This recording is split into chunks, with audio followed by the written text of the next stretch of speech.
This story begins as it is fated to end, with hatred plunged through the chest of a god.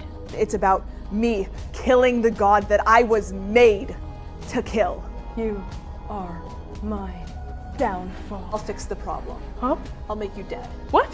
Which limb do you take from them first? Oh my god. I am Litany, daughter of Queen Sigu, the first fallen, Lord of Death. Kill or be killed. That's an overkill. Oh, That's an 13. That's overkill. That's an overkill. You lose yourself to righteous fury. just get out of the way. Our people must be strong. Why am I like this? I am made of you. This is my becoming. This is my becoming. What's the matter? Let me fix that. It's smudged. Here.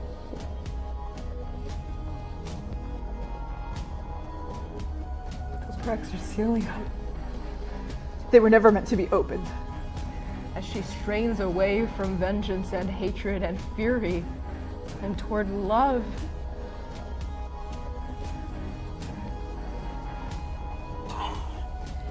And I would like to wield a power. Not my own. Theirs. And I will use it against them. Litany, would you like to kill a god?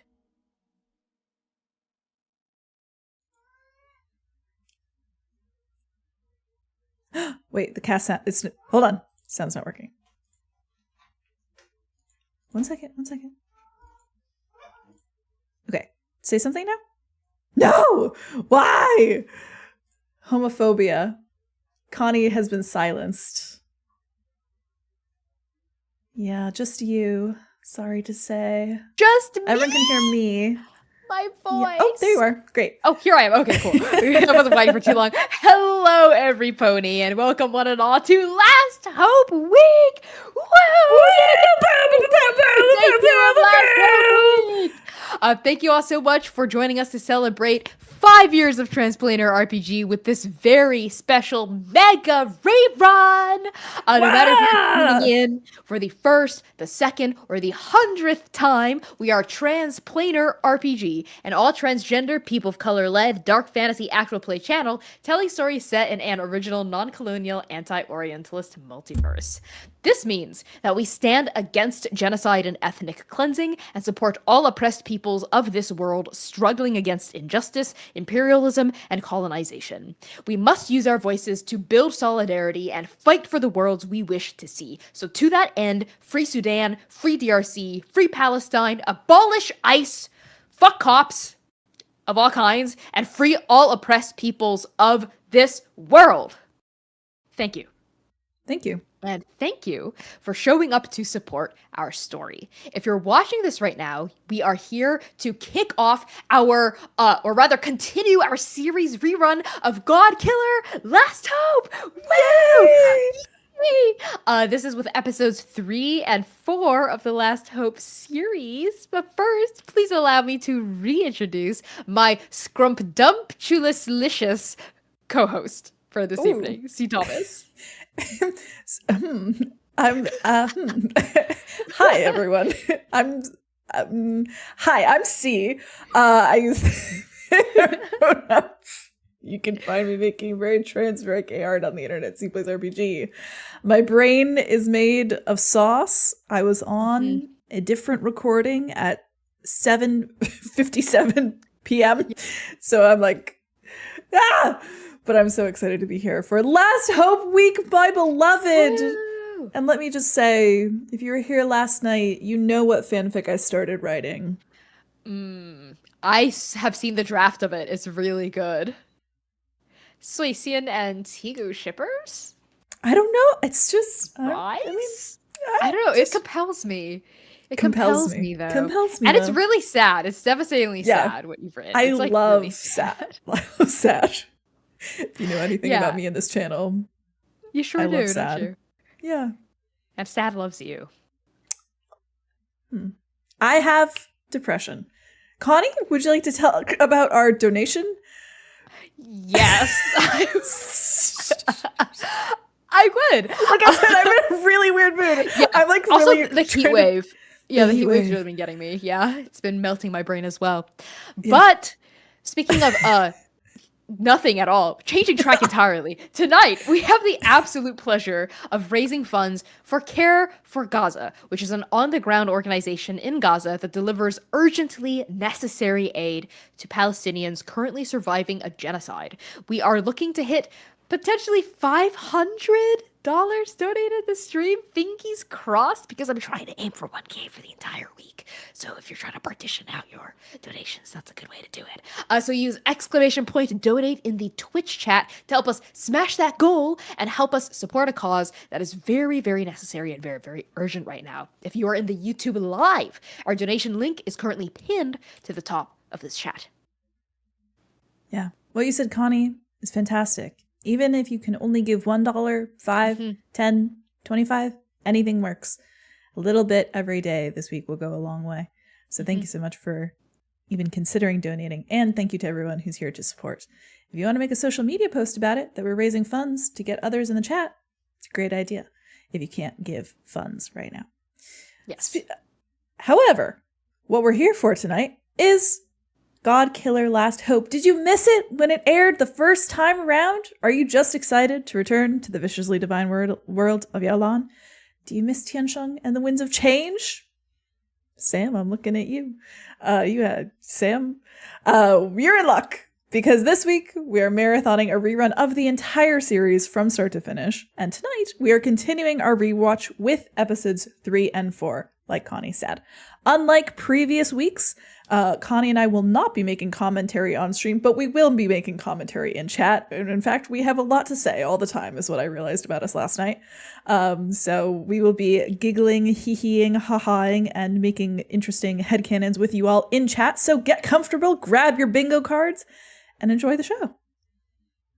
Yes.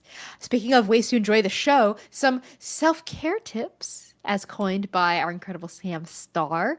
Last Hope is a dark fantasy actual play series that deals with content that may be triggering to some viewers. So content warnings for this stream may include fantasy violence, blood, trauma, grief, interpersonal conflict, death, killing, war, fire, displacement, storms, and mentions of child abandonment, poverty, malnutrition, eye gore, decapitation, explosions, landslides, taphophobia, which is the fear of being buried alive, emotional neglect by a parent, and brief sounds of slurping and spitting.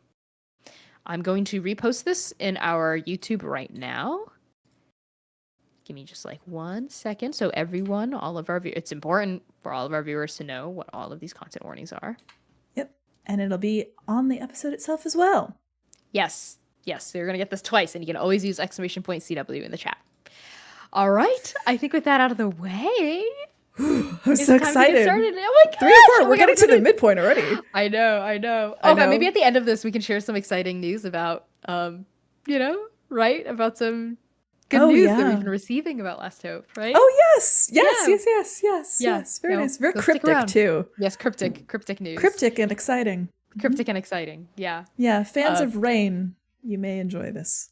Yes. Okay. All right, we love you all. All right. Let's enjoy. Let's watch this. Bye. See you soon. Bijou.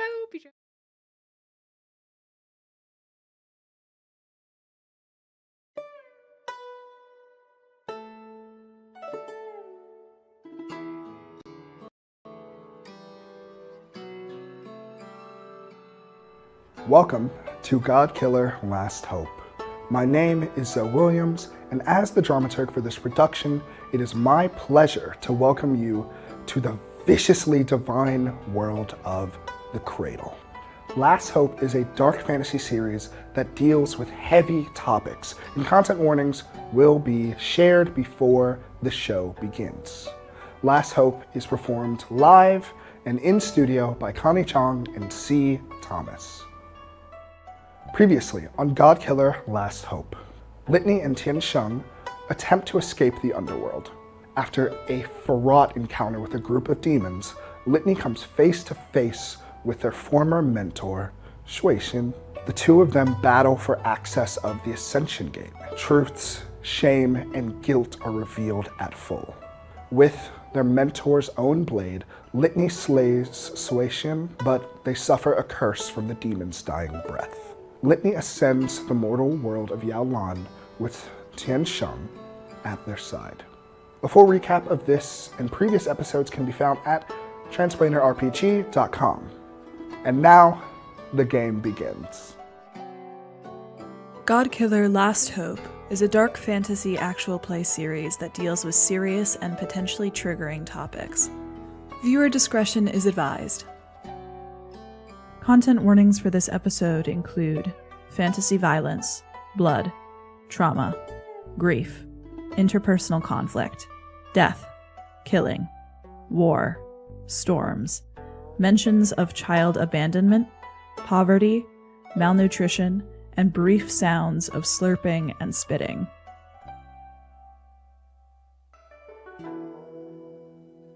Litany. The first thing you notice about Yaolan is the color. So much color, a kaleidoscope of color, a rainbow of colors you've never seen before in your life. What is that? Up there. Blue. Blue like the blood spurting from your mentor's soul. Blue like cerulean, like water. The sky, a dome above your head, endless from horizon to horizon, dotted with ghosts? Mist? No. You know the term, you learned it a long time ago. Clouds. Fluffy white clouds moving lazily, gratuitously across the dome above your head, and then on the ground by your feet. Small, tender blades of bright green grass. You see trees, too, crooked pines, stately maples with trunks of a rich, deep brown, and you hear something strange you've never heard before, a chittering noise, a melodic noise. Birdsong. Birds roosting in the branches. You can hear them with your heightened senses, see them almost fluttering, and then a big murmuration of feathers above your head, a flock of birds, starlings taking off into the distant southern sky.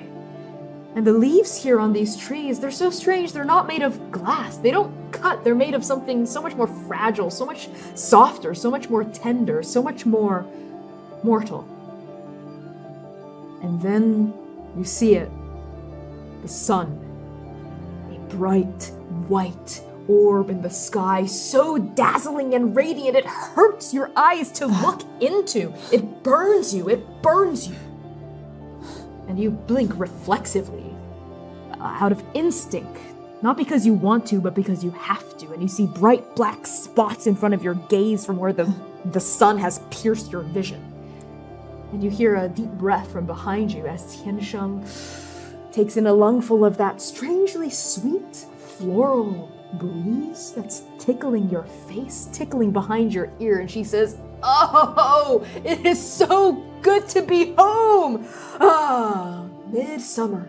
That's how midsummer should be, not cold and wet and dark and full of blood and red and dark."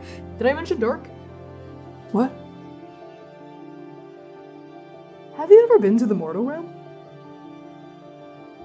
No. Well, welcome to the cradle. What do you think? And they touch their knuckles where there are still splashes of that blue blood dripping all the way down their hands. It's alive. It is, isn't it? That's what I like about it so much. Hey.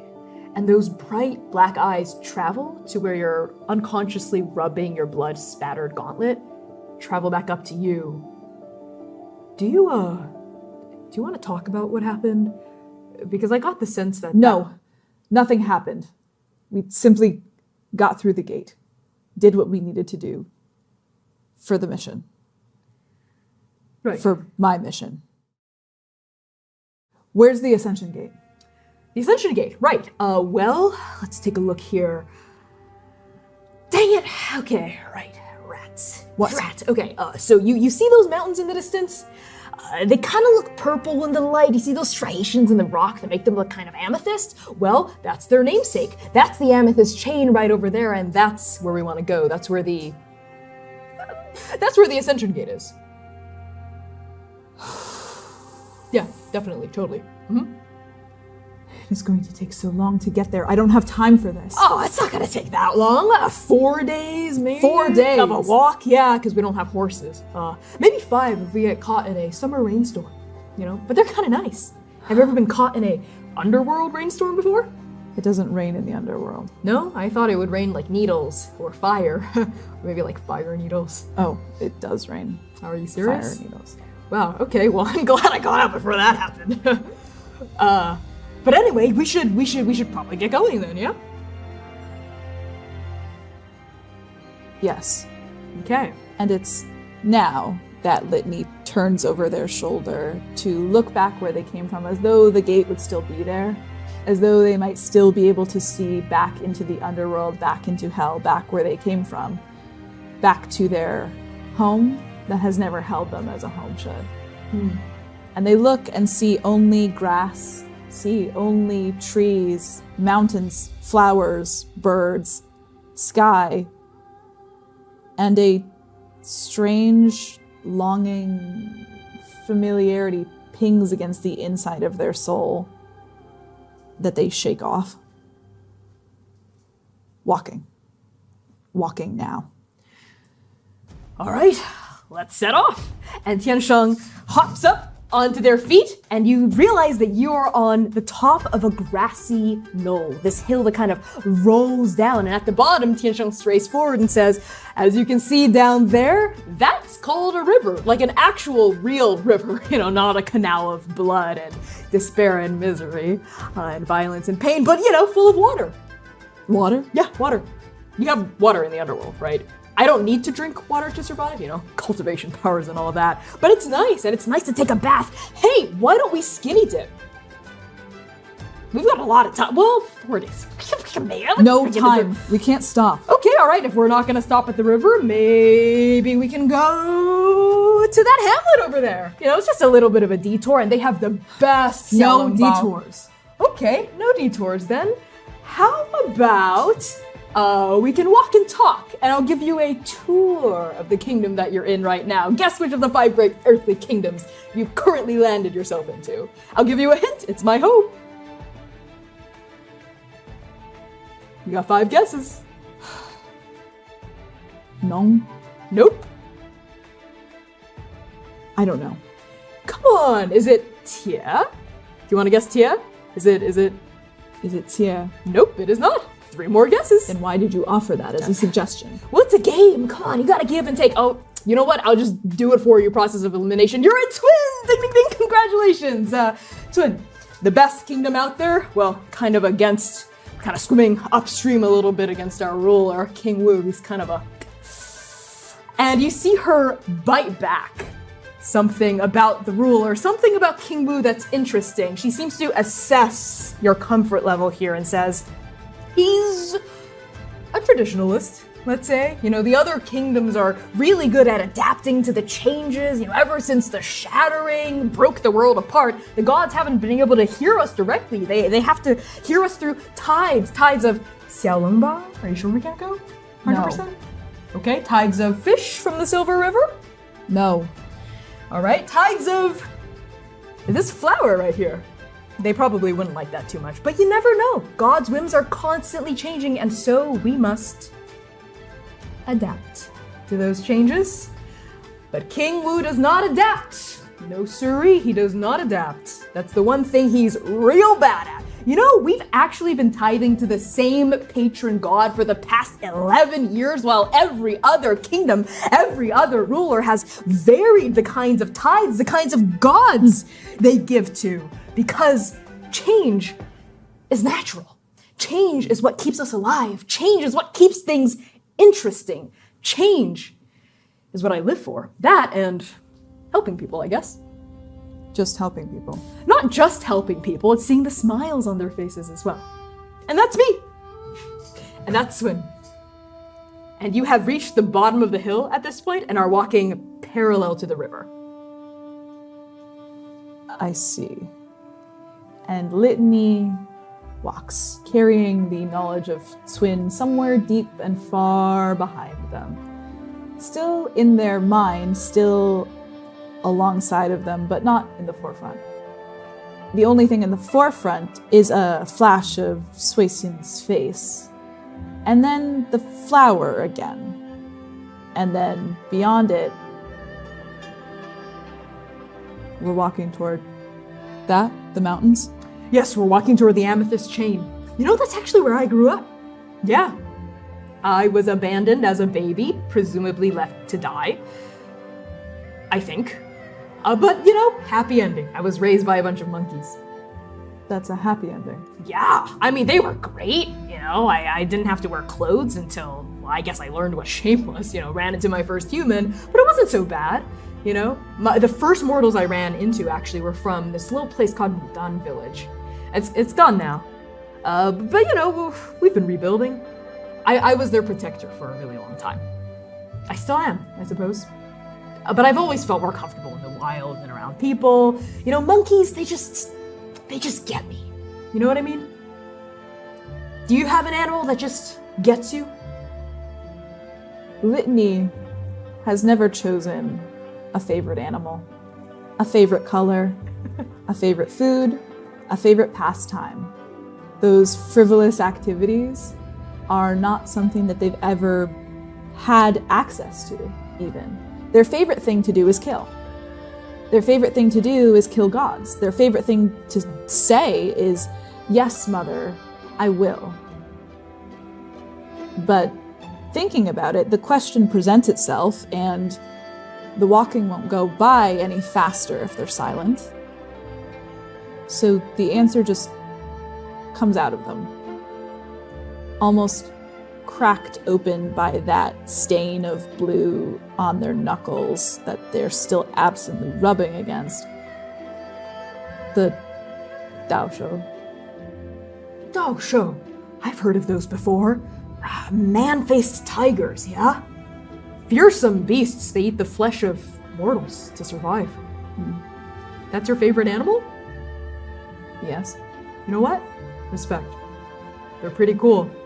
I've wrestled a few in my life. Where is the Ascension Gate? It's in the Amethyst Chain, yeah, where I'm taking you, like I said.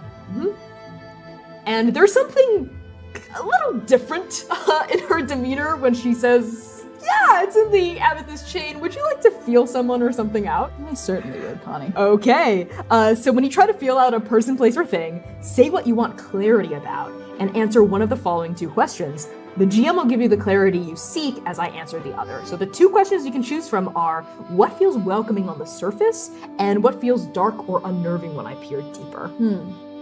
Litany is always thinking about that other side, the shadow of everything. Everything that is beautiful here has a mirror version in the underworld. This river that they're walking beside, that is babbling and shining and silver and bright, is made of blood. And it's where they came from, of course. And there is, of course, the broken river. Of course. So what feels dark and unnerving underneath is that there must be trouble here. Somewhere. It's beautiful, yes. But there still must be something wrong with this place. Something broken. The sister realms are shattered. So this place must bear some brunt of that. Somewhere. Is that what you want clarity about? What way is this place shattered? Is that okay? Okay, cool. I'll take that. Yeah. Excellent. So I'll give you the clarity you seek as I answer the other, which is what feels welcoming on the surface. As you speak with Tiansheng, you notice that the river kind of goes around a bend, and the two of you happen upon a hamlet. And you see people in this hamlet, children, elders, adults as well. It's not a super densely populated hamlet. There are maybe only 50 villagers total. But in front of the hamlet and around it, you know, amidst the clucking chickens, which only have one head and no canine teeth, how strange of a chicken to only have that, you see gravestones, markers, ancestral markers, and there are way more graves than there are people. that is what clicks with you about what feels unnerving or dark. There's a lot of suffering here. There's a lot of death. And the people you see don't look very well fed. They look impoverished. No one here, this is nothing compared to the grand pleasure palaces and luxury dens in the underworld. And you've seen illustrated wood carvings of kingly mortal palaces as well. This is a pittance compared to that. This is nothing. That is what's dark or unnerving. But here's what feels welcoming on the surface. As soon as you and Tiansheng start to approach this village, everyone by the boundary of it look up at the sound of your approach, and big smiles break over their faces. And you see a bunch of people start bustling indoors and coming out again, and they're holding a bunch of gifts of what little they have in their hands. Big owl, cotton blankets, which are a poor farmer's most prized possession, what paltry eggs they can scavenge from their chickens. They're coming forward and they're approaching Tiansheng, who's still at the mouth of the road before you enter the village. Oh, hey there, listen, I can't. And then you hear their titles that they're lavishing upon Tiansheng. Great sage, please accept this token of our appreciation. Thank you for saving us from those wild demon boars all those months ago. And they're just trying to force her to take these gifts, but she's refusing. Oh no, please, I just did what I had to do, and please accept your eggs. I cannot take your eggs. That's an entire chicken. I can't take that either. How are you taking this in? Litany stands a few feet away from the entrance to this little hamlet, watching, always watching. They're good at that. They've always been good at that. They've always been able to see through others' eyes. Even Suixian told them that a long time ago, that was a gift that they had. They were able to see things, sometimes. And they see all of this happening, all of these gifts being lavished upon this person, this strange cultivator, this second chance, this last hope. And they watch from the shadows, and after a few seconds, their patience runs thin. The flakes of blue blood start to fall off of their knuckle, and Litany barks out, "Let's move." What? One second. I need to make sure I don't take what little they already have. And they're trying to stuff them in my pockets. So please, and I cannot accept your daughter's hand in marriage. I'm so sorry, but I'm really busy right now, and I'm very flattered, but she can find someone better than me. Well, I didn't mean, it's not you, it's me. Right, yes, of course. My apologies, villagers of New Spring Village, but I must be on my way. I thank you for your generosity, and I thank you for your gratitude. Thank you for thanking me. I don't do this for the thanks, really, I don't. But if you ever are in trouble again, just give me a holler. I've got really good hearing. I can hear it, even from the mountains. So, all right. And she turns back to you, nods, and continues walking down this path out of the village. And all the villagers follow you, all 50 of them. You even see an old grandfather being helped to his feet by his children, and he's leaning on a cane and trying to follow you to the edge of the village to say goodbye. You seem far more like a king than your King Wu does. Oh, please. I appreciate the sentiment, but I'm not fit to rule. I don't want to rule. I just want to go around Swin and help people. That's it. That's your destiny. That's my purpose that I've chosen for myself.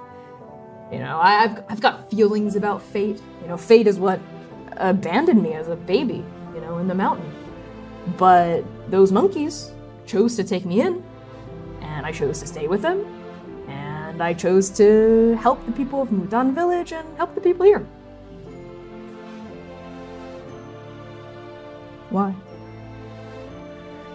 Well, and you're fully out of the village now, right? And you continue down this dirt path with that river parallel to you, and the silver tops of that river, it glistens, it sparkles even from the sunlight filtering in through the branches of willow trees, bending over the river.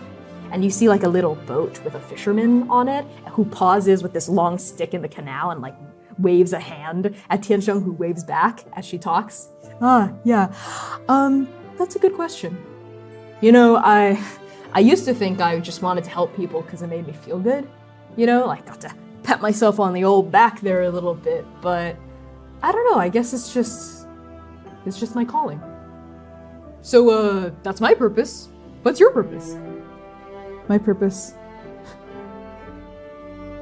And it feels so good to be asked that. Their purpose had been lost to them, just out of reach for so long, and it feels good in this moment to step into it all the way. I am Litany, the Godkiller, and my purpose is to kill Emperor Longdu, devourer of the devouring, grand adjudicator of the game, sovereign on high of Yaolan, the amethyst dragon. Wow. Did you say Godkiller? Right. It's just that the only other person in the history of the Sister Realms who's ever called themselves the Godkiller was Emperor Longdu. You know, when she was still mortal, as Lu Xiefeng, and killed her sister, the terrible, dread Queen the terribly powerful Queen Sigu. That's how the story goes. That's how my story goes. I will reach heaven, and I will kill the god I was meant to kill. That's why you want to go to the city of heaven. That's why you need me. Yes. You'll take me to the Ascension Gate. A deal's a deal. I would never break a promise. I would never go back on my word. But Litany, it's just killing the Emperor. It would Killing the Emperor is my purpose. It always has been. But it would ruin this place. It would destroy these lands, these people. Remember at the hamlet, those people? They would be devastated. They already look devastated. You're serious? You're actually serious? Wow. Right. Well, if you... You know what? Never mind. And there's something in her face that's so close to that soft empathy you saw from her earlier back in the underworld, so close to that broken open, not weakness, but a kind of mortalness on her expression after you killed Sui Xian. And you see it here again on her face, an emotion you can't place, an emotion you've never been shown. Right. Okay, let's keep walking then. Yes. Let's walk. And you walk. You walk until nightfall. And Tiansheng convinces you to make camp, talking about how she'd spent 3 weeks not sleeping in the underworld, how it's best to stay sharp, and she just refuses to keep moving, insists that she's your guide, you need her. She lays down onto the ground, puts together some sticks, lights a fire, goes to bed. And the night passes in a way that you've never experienced before, because you've never experienced the turning of night to day, day to night. And you see above your head, as night falls, a familiar darkness blanketing the horizon, but it's not a crimson hazy light that illuminates the tops of trees, but little perforations in the sky. Stars. A star. And you think of that broken open wound in Sui Xian's armor, the star, the weakness, the guilt. And there are infinite stars in the night sky, infinite memories of Sui Xian, infinite replays of their final words ringing in your head. Thou shalt not know peace. Litany doesn't sleep. It almost comes. Everything about this place is so heavy. It's so hot here. It's warm like they've never experienced. But that peace never reaches them. Every time they feel their mentor's body thud against their hand, holding onto that sword, and they jolt back awake. And so they just go back to laying on the ground, looking at those perforations, those stars, reciting to themselves their 3 tenets. Show no mercy, know no pain, kill or be killed. They did what was right. Right? I guess we'll have to find out. And you watch as the darkness brightens, gains an underglow, a strange radiance to its temerity. And you watch as midnight turns to dawn, and you see the rosy fingers of the sun peek over the horizon until that brilliant ball of light rises up, and casts the entire horizon in a brilliant, bright red, and then orange, and then yellow, and then blue. Light, the blue sky returns, bright morning light, dulled only by the passage of clouds over its face. And it's hot. It gets hot again. It was hot at night, it's even hotter during the day. Definitely not like the underworld. Can't believe this happens every time. And Tiansheng wakes up, seems to have very much rejuvenated herself, seems even more exuberant, if that's possible, in the morning. She kind of springs up to her feet, stretches out her tail, stretches out her arms, cracks her neck. That was nice, much needed rest. Thanks for keeping guard and keeping watch all night. Kinda a little worried that you might have slit my throat in the middle of the night there, but that wouldn't have made sense, because you need me to get you to the amethyst chain and all that. That was a joke. I didn't actually think you would cut my throat. You should be wary. Yeah? Always. Did the thought cross your mind? I was busy thinking about more important things. Oh yeah? Like what? Getting to the Ascension Gate. Right, of course. You've got such a one-track mind. I think that's a great boon, but also sometimes you gotta stop and smell the flowers.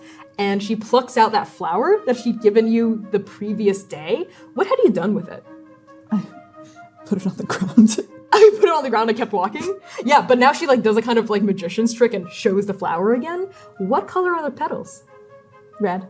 Red. Bright red. A beautiful red flower. Smell the flowers, right? Get it? Stop and smell the flowers, and then I did the flower. I noticed you dropped it, but I figured you might like it. Why? I don't know. It's just so dark and cold and not pungent exactly, but very bloody. A lot of blood smell everywhere down in the underworld. That's a nice change of pace. But also it's red, so it might remind you of the blood, a keepsake from home. They don't drop it this time, they just hold it. Great! On the road! Do you just hold the flower the entire time you walk? I love that. It's just between your fingers as you're walking. And It keeps them from rubbing the blood. yeah, that's a super normal thing to say and what to do. Excellent. You walk with Tiansheng for the entirety of day 2. And you notice that you're starting to trek up a gradual incline to the extent that you leave the Silver River behind. And you start to see more montane trees peeking up with longer branches and denser leaves. And they kind of stutter past your vision, kind of block out the sun. The canopy blocks out the sky a little bit. And then you reach into a clearing kind of at the top of a hill, maybe 5, 6, 7 hours into your morning trek. And at the top of this hill, at the bottom of the valley, you see a contingent of soldiers. They have to be at least 500 strong, just kind of marching parallel to the river with horses, armed to the teeth, even wagons full of supplies and grain. They just seem to be marching in one direction. And as soon as you see those soldiers, Tiansheng holds out a hand actually in front of you. We should probably wait until they're done walking, because they're gonna have to intersect where we go, and we should just let them pass. What is that? Oh, that's just one of King Wu's many marching armies. And I would love to just not get in their way, let them do their thing. Where are they going? Well, they're not actually going anywhere. They're looking for something. Some groups of ones. A group of people. They're looking for a group of people. And Tiansheng makes a kind of high-pitched noise in the back of her mouth that she's never made in front of you before. Well, and then you hear a hail coming from the other side of the hill as you see a group of travelers cresting it, and their leader has a big walking stick in their left hand, a pack on their back, and a kind of furred skirt covering their trousers. Seems like where they came from, they must have been traveling a long way, because where they came from seems to have been a rather cold climb. They give a big, happy, friendly wave toward you and Tiansheng. Hail! We'll talk about this later, okay? More mortals. And as they start to approach you and your two groups start to pass each other, this person with the walking stick pauses, looks at Tiansheng, and seems to recognize her face. If not directly as a person, they don't seem like personally familiar. At least seems like maybe she's heard of Tiansheng's description. And says, as she slows down carefully toward Tiansheng, "What news on the winds?" And that makes Tiansheng just stop. Like wholesale stop. Would you like to feel something for someone out? Yes, I would like to feel. Okay. What do you want clarity about? What the hell is happening right now? Okay. You don't have to roll for this actually because it's a right. mortal move. So what feels welcoming on the surface or what feels dark or unnerving when I peer deeper? Which one would you like to answer? I would like to answer the first, what Okay. feels welcoming on the surface, which is Tiansheng as a person is unlike anyone Litany has ever met before, and is honestly kind of a bad liar. Yeah, you're not wrong. You're not wrong. And that conversation they had the previous day about purpose, that's something that rings in Litany's soul. Her purpose is helping people in a way that I think is an undeniable truth. And so that feels welcoming. Whatever this is part of that purpose. Yeah, absolutely. I'll give you the clarity you seek about the dynamics of this interaction here. And I'll also answer what feels dark or unnerving when you peer deeper. Tiansheng pauses, turns, and regards this person in a new way, and says, "I've been absent from the wind's call these past 3 weeks, but I hope to know more very soon." And this person inclines their head with a knowing look, even though what they're saying is absolute fucking nonsense to you, and says, "Ah, very well then. Hope is ringing from every peak." Indeed, hope is ringing from every peak. You be on your way. And you. And this group passes, going the way you came. And the dark thing is they're definitely talking in code. Like 100% this is some sort of special cant or code. And whatever they're actually talking about must be extremely dangerous, especially for a cultivator of Tiansheng's strength, a mortal who survived multiple direct full power punches from you to the gut, for her to be hiding. So whatever this is, whatever thing she's caught in, is dangerous. Litany looks at the army down in the valley below and looks at Tiansheng's back as she's walking in front of them. We got a lot of ground to cover. And we best beat that army. Yeah. Wait, beat? And Litany starts taking off, I think, in a run. Whoa, okay. And Tiansheng like quickly, easily catches up with you and keeps stride. And I'm not even gonna make you roll for it or anything like that. I think two people moving quickly, given your physical aptitude, are able to beat this rather slowly marching army to the crossing and like make it across the river before they kind of like would intersect with your path. And you continue walking. And sure enough, that night, Tiansheng once again insists on making camp. She does the whole ritual of gathering up the sticks. Every time. Yes, every time. It's good for your body, heart, and soul. I just couldn't fall asleep in the underworld. You know, too many wailing, screaming ghosts and the smell of blood and all that. But here's great. All you can hear are crickets. And you hear the crickets. And the occasional rustling of the leaves. And you hear the occasional rustling of the leaves. And perhaps a barren heat. What? Ah, never mind. I guess it's not quite that season yet. All right, come on, help me pick up some sticks. And Litany tentatively reaches down and picks up a stick. Just a single stick. Together, you and Tiansheng build a fire. And she has like this, not a matchbox, but she just kind of picks up a rock and another rock, and that's how she's just, not even flint, just 2 rocks, and she's smashing them together so hard that it just produces a spark, poof, and then a flame leaps up, just like it did last night. Wicks up, almost like a ghost trying to escape its mortal form. You watch the shadows dance across the leaf-strewn floor, and you watch the darkness gradually lift up into light.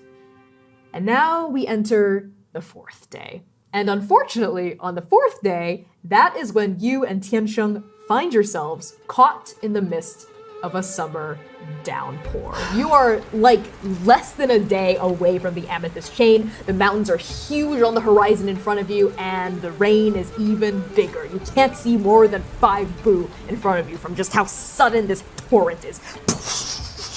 Pattering down through the trees, making the soil around your feet muddy up and kind of suck against your shoes. Ugh, okay, you know what? I think we're gonna need to find some shelter here.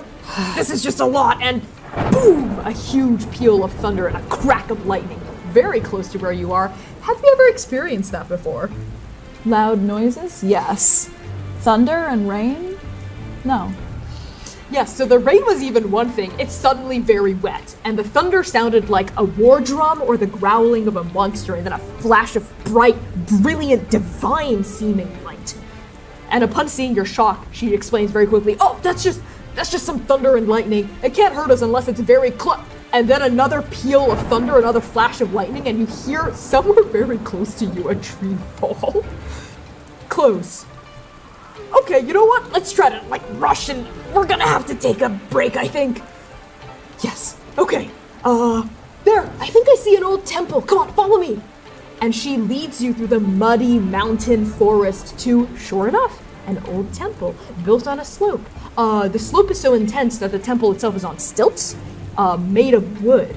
And there's kind of like a little porch on the outside. You can hear the pattering of rain on the wooden slats, and Tiansheng hops up onto the porch, turns as if to offer you a hand. Litany already has 2 arms up and is pulling himself up into the temple. Excellent. The 2 of you surface into this temple, and you see a small, humble, but well-kept abode, despite how old it is, despite how the wood seems to be peeling almost, and shining and glowing in the rain. And now, oof, you're finally out of the downpour. Oof. Better than a winter rain, I'll tell you that. But it's got that humid smell. Let's see. This world is so alive. I know, isn't it awesome? It's brilliant, isn't it?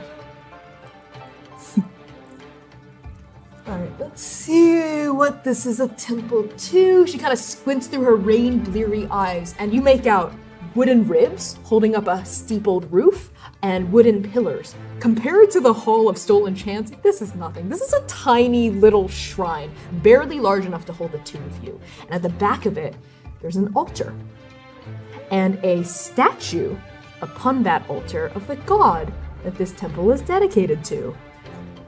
You see a carving of a deity with short, wavy hair painted a kind of dark green. And they're wearing robes of a similar dark green, as well as eyes. That's what really stands out to you. The eyes of this god. They've been daubed with loving perfection by mortal hands. A scintillating, bright orange. It almost makes the statue look alive. And at its feet, you see a depiction of a goose. Not a 2-headed goose, which is odd to you. All geese have 2 heads in the underworld. A single-headed goose.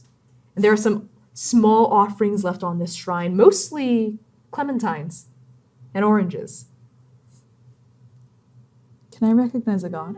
You absolutely can! So when you want to recognize the signs or influence of a god of the cradle, roll 2d6 and add 1 for each true statement. You're in or near their domain. You are, actually. You're familiar with their gospel. No. I don't think you are, no. It'd be bad if you didn't know. No. No, it wouldn't be. That's a +1. 5 to a 6, that's a miss. Okay, on a miss, the GM will tell you only the most common legends about them. Nothing more. You look at this god, and something about the silhouette and the goose, that's what really sells it. It pings a history lesson in your mind. Even though you were brought up in the underworld, you know enough about the city of heaven. You had to study it. It was to be your final battle place, your site of victory. So you know all the major players of the city. This god is one of them. There is, of course, Emperor Longdu, and then there is her right hand, which she calls her virtue.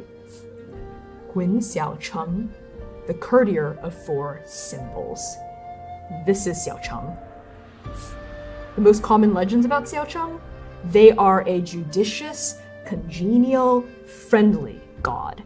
As the emperor's virtue, along with the emperor's 4 symbols, which are the 4 most powerful gods in heaven, they are not allowed to accept tithes in return for favors from mortals, because as a bearer of a heavenly river seal, their intervention would be much too powerful. They're like too strong of a god, basically. It would tip the scales way too much. It'd be too close to what it was like during the devouring. Whitney takes in this statue, the recognition almost back behind their brain before it surges forward. Yes, they do know that god. And a small pang of viciousness cracks against their knuckles as they see, And then the word virtue, the emperor's virtue, sits with them. And for a moment, there's a small part of them that entertains the queen's virtue, the godkiller. Before I think they turn their back on the statue to face the rain outside, a god of its own, really. You hear it singing against the wooden slats of the roof. You hear it pattering, sounding so much like blood, especially with its summer warmth. Blood. Flash of Suixian, and you're back here again. And then you see Tiansheng do something very strange, something she's never done before in front of you. She approaches the altar with a expression of familiarity as she sees what god this temple is dedicated to. She takes down her staff, lays it to the side, and kneels in front of the shrine. She inclines her head as she starts murmuring. A prayer. Would you like to listen in? They try not to, but they can't help it. They hear everything. They see everything. And I think Litany tries to turn away, to look out, and picks their knees up close to their chest, and just watches as the words come to them unbidden. And Tiansheng says, in front of the shrine, holding a sigil close to her heart. O courtier of 4 symbols, O emperor's virtue, thank you for protecting New Mudan village. Thank you for your mandate of heaven. Thank you for being the winds of change. And thank you for protecting Rui. Please continue to guide us and lend us your strength. Your secret is safe with us. May hope ring from every peak. And then Tiansheng returns. Back to where you are, sitting at the entrance. She rises and kneels next to you. Whew! What a downpour, huh? Litany holds the question in their mouth like it's a fish with many bones, stuck in between their throat and their mouth and their tongue and their curiosity that they have been trying to quash down because they need to focus. They need to focus. Yes. Yes, there is the rain. And the god. Oh, yeah. It's a temple to the courtier of 4 symbols. They're a very popular god. Makes sense. You worship them. Yeah. Yeah, I do. I worship Xianli, of course, the patron god of Cun, but I don't think it hurts anyone to worship the virtue of the emperor. You said your king disallowed it. He does. It is technically, legally, literally, physically, in every way, shape, and form forbidden. But, you know, do you see King Wu here? No. I don't see anyone here. Hey, you know what? I know what it feels like to lose someone. Lose something you care about. And feel like it's your fault. What do you mean? Just saying. And if you ever want to talk about anything, I'm not thinking of anything specific in particular, but just anything. I'm a pretty good listener when I'm not blabbing my big mouth off. You talk more than you listen. Well, you're not very talkative. You know, it takes two people to keep up a conversation. You could work on your discussion skills. My discussion skills are fine. Oh yeah? Well, then prove me wrong. Godkiller. What do I say? Anything. You can ask me a question about myself, or you can share something about yourself. You can remark on the weather, or an aspect of this temple. It's raining. That it is. It's coming down hard, huh? But it'll be good for the plants. What is New Mudong Village? It's where we're headed. The Ascension Gate. Yeah. Yeah, totally. You said that was where you were from. I was. I was from Mudan Village. They took me in, I was their protector, but there was a fire, and I wasn't there, and there were soldiers, and... You failed. But when Litany says it, it's not with judgment. It's with recognition, like recognizing like. Something harmonizing. Yeah. I failed. So, I know what it feels like to lose someone, something, and have it all be your fault. Then I suppose Tiansheng. That perhaps we are not so different. Use my name. You didn't just call me Cultivator. Enough, Cultivator. Oh, dang it.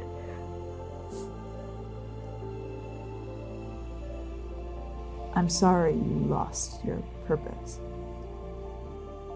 But you are finding it now, right? Yeah. That's why I fell down at... You know what? That's a super long story. I'll tell you all about it when we get to New Mudan Village.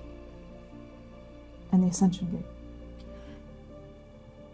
And for a slight paroxysm of time, guilt flashes across Tiansheng's face when you ask about the Ascension Gate. Up until then, it had just been kind of dodginess, but now it's genuine, actual guilt. Yeah. And when we get to the Ascension Gate. How long will it rain for? Oh, gods above and demons below. I would say, at this rate, yep, that's long rain. We're in it for the long haul. It's gonna be here all night.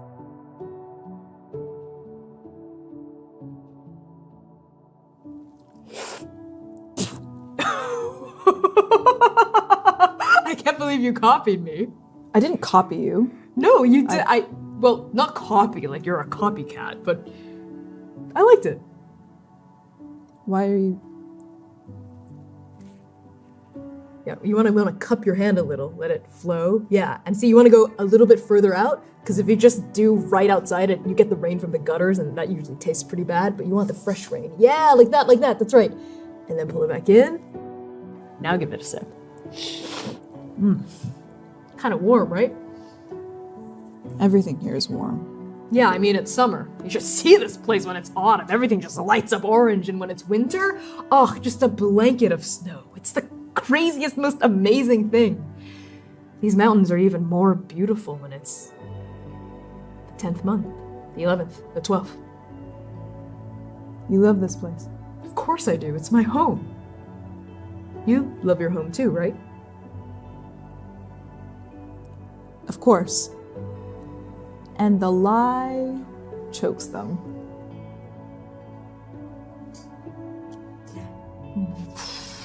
Do you let it show on your face, or does it just kind of happen? Similar to Tiansheng, Litany is not a good liar. Okay. It croaks out of them.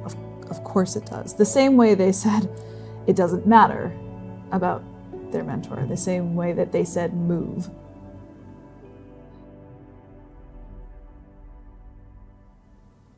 Of course. It's where I belong. Right. Like how I belong in the mountains. Beautiful mountains. All right, well, it's going to be raining for the entire night. We might as well set up camp here. You cool with that? For the first time, instead of trying to argue with you, Litany just nods. Great. Okay. And then bright and early, we'll be on our way to your Ascension Gate and to New Mudan Village. Try to get some shut-eye this time.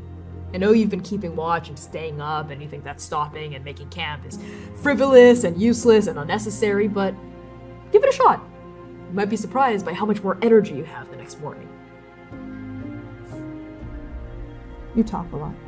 Tiansheng. Well, you should pull your weight, I think. And we pulled a dark there. And when daylight breaks once more, so too does the storm. And you and Tiansheng set out on the 5th day. You leave this temple behind to Xiaocheng, the courtier of 4 symbols, and the emperor's virtue. You walk up the mountains until the slopes become so intense they're almost tipped at a 45-degree angle. And finally you crest a hill, and you see it in front of you. A town built on stilts, built into the side of this forested mountain. New Mudan Village.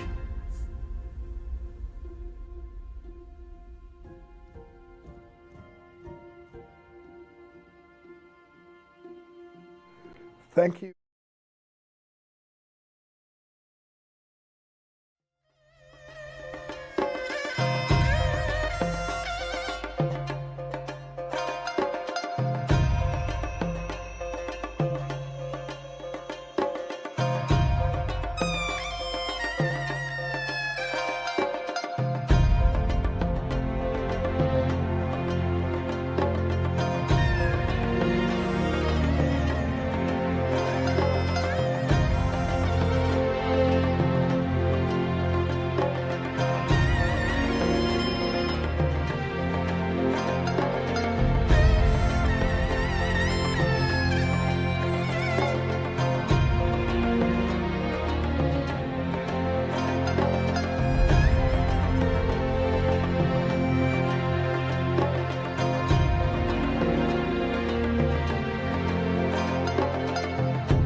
Welcome to GODKILLER Last Hope.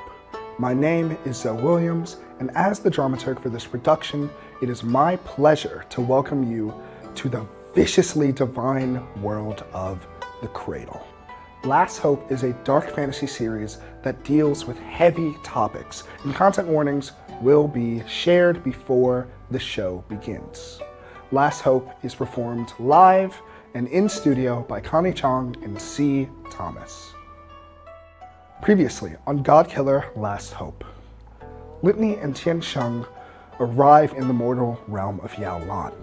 They land in Chuin, one of the 5 great earthly kingdoms currently suffering at the hands of their traditionalist ruler, King Wu. For the first time in their life, Litany travels under the sun, the moon, the stars, and they learn about Yaolan from Tian Sheng, and they form their very first mortal bond. A full recap of this and previous episodes can be found at transplanerrpg.com. And now, the game begins. GODKILLER Last Hope is a dark fantasy actual play series that deals with serious and potentially triggering topics. Viewer discretion is advised. Content warnings for this episode include fantasy violence, blood, trauma, grief, interpersonal conflict, war, fire, displacement, references to eye gore and decapitation, and mentions of death, killing, falling, poverty, malnutrition, explosions, landslides, tapophobia, emotional negligence by a parent, and brief sounds of spitting. Litany. New Mudan Village opens up in front of you as you and Tiansheng crest a hill. And the trees part and fade to give way to a bustling mountain stronghold built on stilts. You see humble little homes perched on the edges of this cliff face, carved into harmony with the nature around it. You hear birdsong and you see the swooping wings of pigeons and doves and other kinds of birds whose names you haven't learned yet, names Tiansheng hasn't had the opportunity to teach you at this juncture. You see a large, old, worn wooden gate planted into the soil, almost like the trunks of a hardy tree, with an archway over the top with wooden slats and calligraphy reading New Mudan Village. And you also see the people climbing down ladders, the people practicing sword forms in dusty training arenas just beyond the fence post. And you also see people loading munitions and supplies onto the backs of small wagons and trying to shrug on backpacks, almost as though they're preparing for some sort of voyage or travel. And there's a sense of excitement in New Mudan Village, a sense of determination and eagerness, like everyone's getting ready for something that's about to happen, something that's about to come. And there's a moment where Tiansheng pauses on the road right before you crest the gate and takes in her home, these people that have welcomed her into their fold. New Mudan Village, home. Instead of looking at the village as they are coming up, I think Whitney is looking at Tiansheng, watching her face as she sees home for the first time, taking in every expression, every moment, every little emotion that flits across her face. They're catching all of it. They're watching all of it. They're looking at her. They see the pigeons. They see the sword forms. They see the horses. They see the munitions. They see the war that has touched even this place, strangely enough, all the way up, nestled in these mountains. And they see the solidness on her face coming to this place, the determination, the purpose, like recognizing like. And what emotion is ringing through you as you see an expression of joy, happiness, a kind of ardent passion and love? Breaking open on Tiansheng's face as she regards her home in the heartbeats before she crests through the threshold. Envy.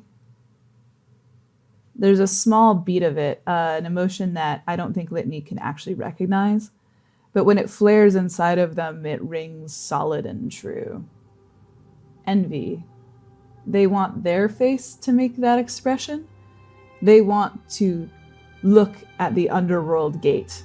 When they go home after they've killed Longdu, they want to look like that going home. They don't want to fall through the world and down, down, down, all the way back into the underworld, into the river of blood. They want to walk with their head held high, as she does, back into the place they belong. Right? Right. Maybe. Maybe not. Tiansheng crosses the threshold and enters New Mudan Village. And that staff is on her back, her arms are waving, she's gesticulating and saying hello, greeting these villagers, most of whom are so busy they don't notice her at first. They're so busy packing up backpacks, preparing for a voyage, as far as you can tell, for travel. And then she starts to get swarmed by a bunch of people, and you hear her, not the exact words, but the overall intonation of her voice as she's asking, what's going on? What's happening? Hey, how are you doing? What's all this? You get the sense that Tiansheng's not really sure what the villagers of this place are up to. So you take a beat right outside the gate and tell me how you start to crest the threshold. Like walking into dawn for the first time, with that same hesitation of the violence of the sun as it rises on the horizon, but an inevitability of it. They have to go. They have to follow her. Okay. And so they step through the threshold. Yeah, this is just part of your fate, part of your destiny, part of the path that has been thrusted upon you and that you have chosen to take. And for no reason whatsoever, Litany, do you have any ill intentions toward the people of New Mudan Village? That is such an interesting question to ask, Connie. Can I? No, you cannot ask for context or clarity. Just simply yes or no. Simply yes or no answer. Let's roll for it. What do you mean roll for it? What does a 6 mean? We have to establish parameters before we roll dice. Litany wishes no ill will upon anyone here. These are mortals. Uh-huh. They kill gods. That's true. That is very true to your character. I'm now really curious what would happen if you had rolled a 1.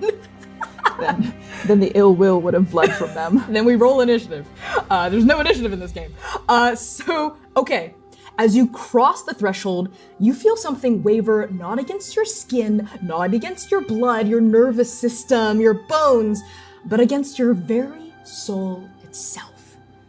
A kind of magic, a protection spell. And there's no other way to describe the tenor of this magic, aside from the fact that it is orange. That's all it is, orange. And you flash to the temple, that old wooden shrine, the sound of rain pattering warmly against wooden slats steepled above your head like hands clasped in prayer. Drinking rain, the flash of orange from the eyes of that carved wooden god. Orange, you're back in your body. Can I pray for guidance? Yes, this is the first time we're using this move, so I'm so excited. This is a mortal move, a brand new one. When you pray for guidance, name the aid you seek and answer one. I will describe the aid that actually comes as I answer the other. So these two questions are, what kind of god answers your prayers? And what unclear omens or visions besiege me? I would actually like to answer what unclear omens and visions besiege me, because as Litany takes the step into this protected hamlet, that prayer from Tian Shen comes back to the front of their mind. Protection for their home, for this place, for that fire, for everything that has happened in the past. And I think as that is coming back into their mind, that memory, they see this mortal place, the rhythm of it, the tenor of it, the beating heart of it that they don't understand. Even when their hand was inside Longdu's chest, they didn't understand what it meant to be mortal. And here it is again. All of these mortals, what are they doing? How are they? They see the love and the empathy and everything. Everything here. And I think that hits against the inside of their chest, the inside of their soul. Even if they don't wish ill will, there is a tearing, a dissonance, a low humming ring tearing them open, and it's Suesian's face again, and they check their knuckle, but there's no more blood. It's been days now. The rain washed it off. There's no blood on your knuckles anymore, but why can you still feel the weight of it against your skin? The curse. It must be the curse. That's it. It must be the curse. Those last words falling from your mentor's lips. And tell me, Litany, what aid do you seek in this moment? I must have guidance to the Ascension Gate. I don't belong here. Right? I guess we'll find out. I will answer what kind of god answers your prayers. Given the nature of the shattering in this world and how gods are difficult to reach, I think what occurs is as you focus on your goal, the Ascension Gate, you feel that swell of orange inside you again. You smell a burst of it too, actual oranges, clementines? And you think of the clementines on the shrine of that god. And then I think you follow your nose, your soul, and you swivel your head in the direction of not the largest house here. No, the largest house on stilts here is a community center of sorts, but definitely a house that overlooks everything else, a house of leadership, the highest point on the hill of Mudan Village. It's leading you there. That's where you'll find answers about the Ascension Gate. Because the gate you walk through, that was not an Ascension Gate, and you don't see any pillars of blood or steepled tiles of silver-plated bone here whatsoever. And as you center yourself again, that's when you hear footsteps along this village path, and Tiansheng approaches you once more. There's a look of urgency and a little bit of confusion on her face as she comes. Hey, sorry about that. I just had to, catch up with some folks. They're going on a trip somewhere. They said I should just check in with Rui, so we should just go check in with Rui. Who's Rui? Oh my god, you're absolutely right. I haven't even told you anything about Rui. She's the leader of New Mudan Village. We grew up together, kind of. She grew up and then I was there. I'm like 300 something years old, so you understand. She's only like 23. Where's it 24? No, her birthday is in 3 months, so 23. That's completely irrelevant. Follow me. And Tiansheng sets off toward that house on that hill.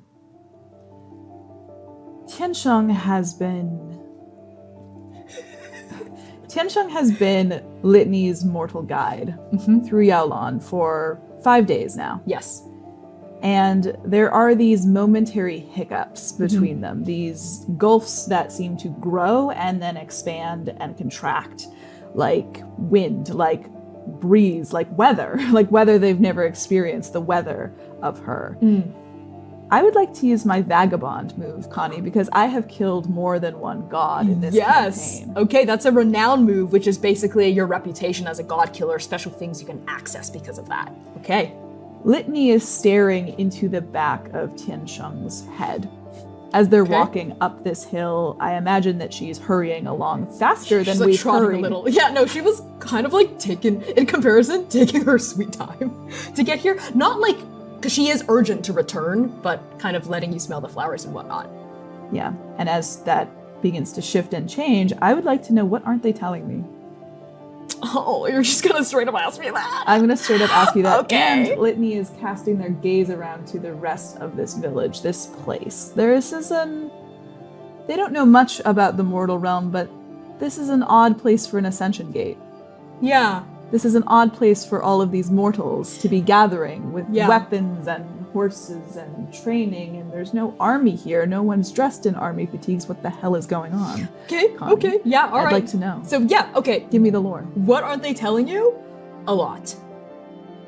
It'd be hilarious if I just stopped there. So there's definitely something going on with the Ascension Gate that Tiansheng is not being completely forthright about.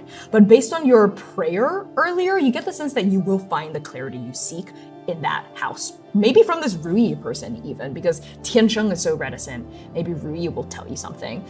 In terms of what's going on here, yeah, you see people training. You see that part of the equipment and munitions that they're packing onto wagons are weapons, are armor. There's not a militancy here. This isn't a military camp, right? You don't see people in full armor walking around doing drills, but there is a sense of almost rebellion among the people here. A sense of like, we're fighting together for a cause, right? One moment. Okay, yeah, I love that you're taking a note about this.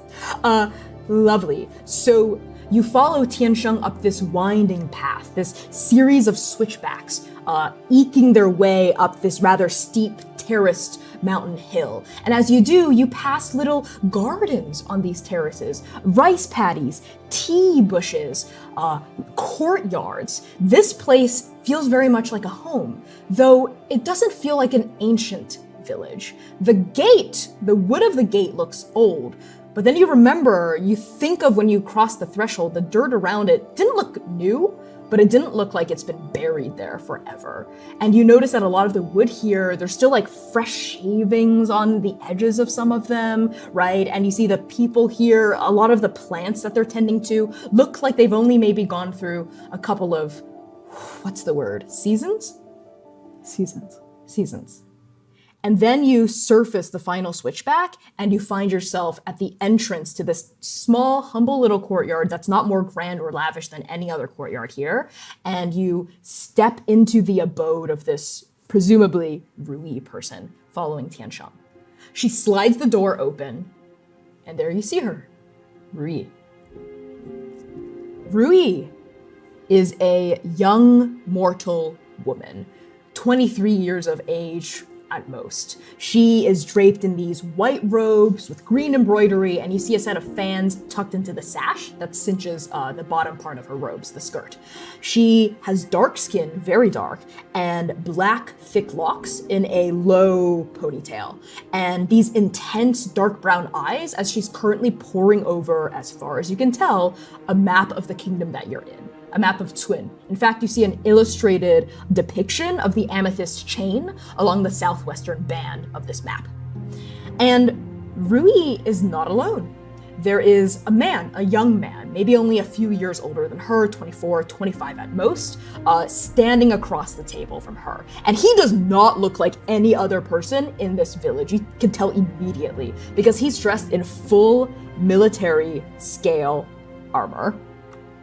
He's got this like red and gold plate scale tile on with this black trim, a big, beautifully decorated gold belt buckle, and you see that he's armed, though not currently holding the weapons. You see a pair of dao blades strapped to his waist and a crossbow strapped to his back. And you notice that he doesn't have a helm on, so he has short black hair and these intense black eyes, but his helm is on the table with a little red poof coming out from the top of it.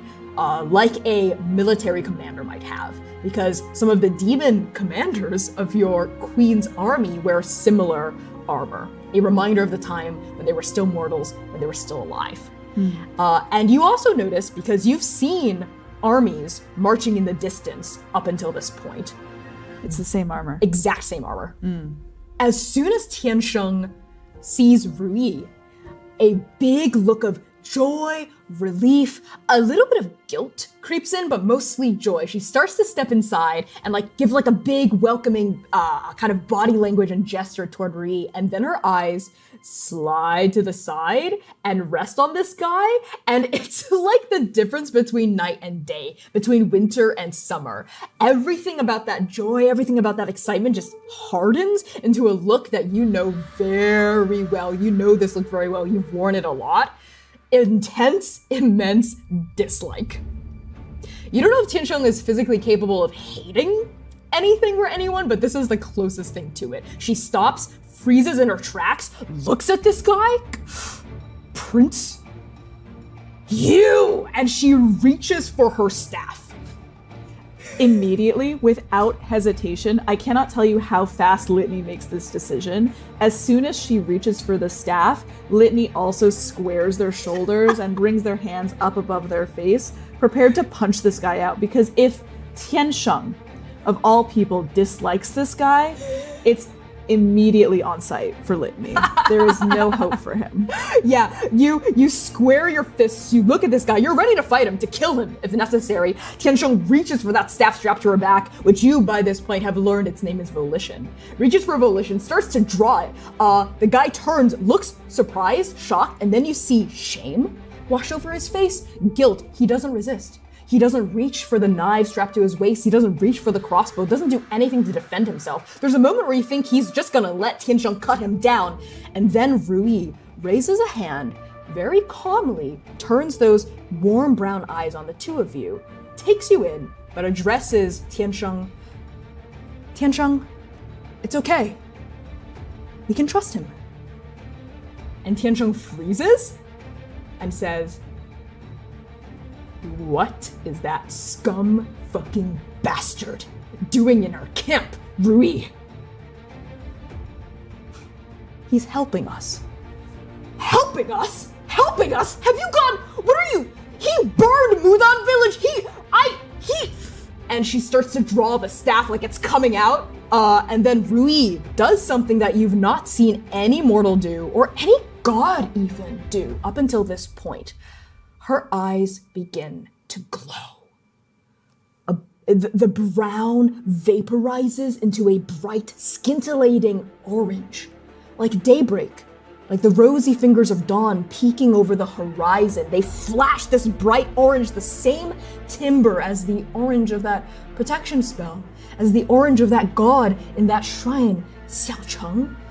And it clicks into place what's happening here. You've never seen it in action because you've never been in the cradle until this point. The mandate of heaven. The sign of the god's favor on a chosen mortal champion. All 5 rulers of the 5 great earthly kingdoms have the mandate of heaven. It helps them stay in power. This is not a kingdom. She's not King Wu. She's a young woman, and yet here she is, radiant with borrowed and yet legitimate divine power. Tiansheng, you have to believe me. I can explain everything. Just put the staff down, and please tell your very strong-looking friend to also lower their fists. Fine. I'm keeping my eye on that scoundrel. She lowers her hand, but still stares suspiciously at this prince character. Litany doesn't lower their arms yet until Tiansheng tells them to. Yeah, okay. Then Tiansheng turns to you as she lowers her arms and just gives you like a nod, though she still looks careful.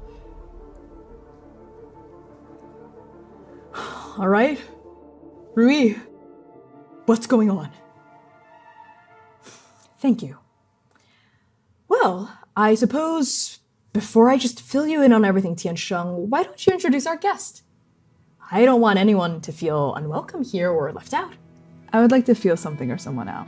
Okay, excellent idea. So we've done this a few times, so just tell me what you want clarity about and answer either what feels welcoming on the surface or what feels dark or unnerving when you peer deeper.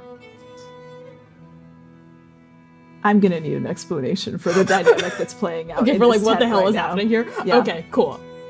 So why don't you answer what feels welcoming on the surface or what feels dark or unnerving when you peer deeper?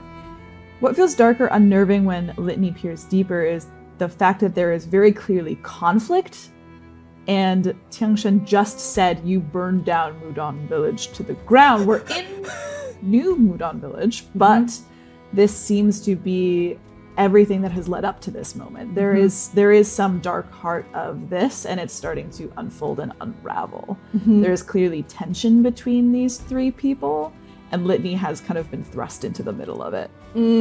That's absolutely right. You're just like a stranger, every sense of the word, caught in the middle of what seems to be, and this is what feels welcoming, familiar on the surface, an intense political situation. The underworld is rife with schemers, with plotters, with ladder climbers, with bureaucrats. Everyone's scheming and jostling elbows, trying to get the queen's favor, trying to ascend the ranks of the infernal administration to serve underneath her. And you've heard vague snatches of rumors that that's what the city of heaven is like as well, a divine bureaucracy, right? As above, so below. So this feels familiar. It appears the mortals, too, have intricate, complex, involved political machinations at play. There's a moment where Litany sees these three mortals and immediately thinks of Bai Guxing, Tang Tang, and Shalong, and they're like, oh no. Oh no. There's something at play here. Yes, absolutely. There's kind of, like, you see their faces superimposed, you hear the whispering of the mists, you see a flash of crimson light, and then you're back in the present. And Rui turns to Tiansheng for her to introduce you. All right, yes, obviously, she like gestures at this prince guy. We know each other. This is Litany. And Rui says, oh, that's an interesting name. Litany, daughter of Queen Tsigu, the first fallen, lord of death, sovereign on low of the underworld, the Silver Tsulian. Oh. And those orange eyes start to fade back to amber and then down to that warm brown. And she looks you up and down, like with new eyes, a new perspective given your introduction. You're a demon? No. And they glance sideways at Tiansheng. And Tiansheng says, cultivator. Yeah, they're a cultivator. Queen Tsigu, who I met when I was in the underworld. And at this, the prince person, who has not spoken a single word this entire time, the guilt, the shame is still there, but then like confusion and a deep curiosity clicks in, and he says, I'm sorry, the underworld? Yeah, you little bitch. The underworld, which I'm gonna kick your ass down to if you... Tiansheng, please. I'm sorry about that, prince. Please, Rui, I've said just call me Zida. Very well, Zida. So, a cultivator from the underworld, a child of the queen of the underworld, then you are a Prin? It's complicated. Should we address you as Prin Litany? No. Just Litany, then. A good name for a weapon. And that was basically the same thing that Tiansheng said. And Tiansheng says, I ran into Litany on my way out of the underworld, and there's a knowing look that transpires between Rui and Tiansheng, but this prince guy, Zida, as far as you can tell, looks just as confused as he's ever been. And Rui is noting you looking between all of them, taking in the dynamic, and she lets out a kind of knowing smile, and she walks around the war table, essentially, this map, and looks at you and says, I think now is the time for me to perhaps give you, Litany, full context about everything that's happening here.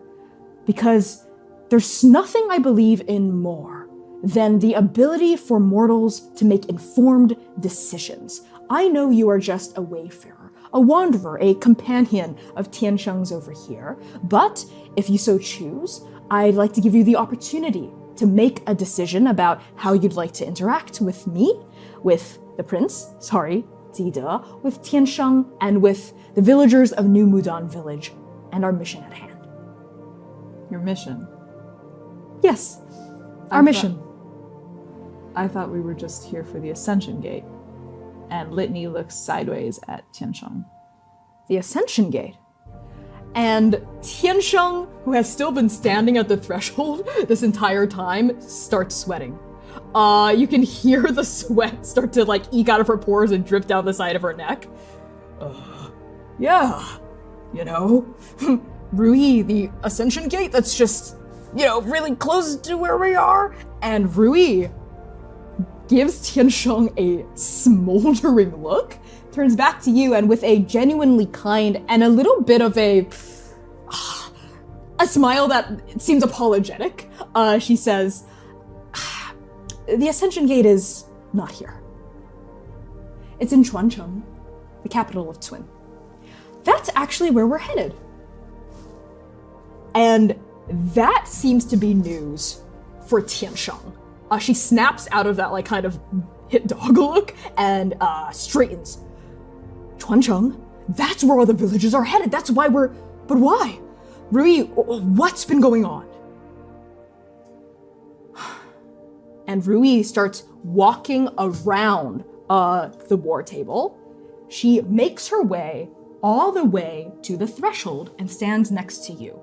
Not as a gesture of intimidation, not as a gesture of, I know more than you, I'm gonna scrutinize you, but in an attempt to connect with you. And you feel this attempt the same way you have felt every attempt from Tiansheng these past 5 days. And as she starts to speak, as she starts to explain everything that's going on here, how do you begin to take all of it in? What is your response to her attempt at connecting with you? It's clumsy. It's the only clumsy way that Litany has ever held their hands open. Because they've never held their hands open except to catch rain. They've only ever clenched them into fists. So this connection, this reaching out, this handshake with spit in between is confused, but not unwilling. It's just new. It's just tentative in a way that they are often not. But they listen. There's something here, that same rattling, that same harmonizing like with like. There's a drive here, a purpose. And they want to know what it is. And so you listen with curiosity. And Rui speaks. Allow me to tell you the story of New Mudan village from the very beginning. And my story as well. I received the mandate of heaven when I was 15. I was confronting a corrupt village elder about supplying our entire year's worth of grain for King Wu's army on his latest martial project, and they weren't listening to me. And then I felt it. A power, a strangeness, a color. Orange. That's right. Orange. I felt this divine power come through me, and the mandate of heaven. This bright color shone through my eyes. And ever since then, I've been leading my people.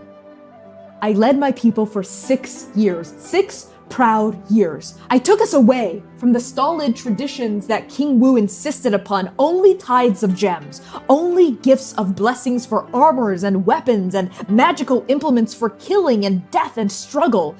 That's not what our people needed. That's not what our people need. We needed good food. We needed clean water. We needed stable shelter. We needed education. We needed safe childbirth. All of these things. So I stopped tithing to Tianli. I started tithing to other gods. even though this was against what King Wu had ordered, even though this was against tradition. We disobeyed. I disobeyed for the betterment of our people. And we prospered. Trade routes bloomed. We grew from a humble, lowly, impoverished hamlet to a bustling mountain town, Mudan Village. And then King Wu heard. How could he not? Some young upstart woman with the mandate of heaven building a new way of life, a different way of life. A way of life that shirked tradition, a way of life that abandoned military principles. Because yes, I abandoned those principles. I ensured that we took a pacifist stance, that we did not train ourselves to be warriors, but rather farmers, community members, educators, artists. And he didn't like that. I was a threat to his power. So he sent his son, Prince Wu.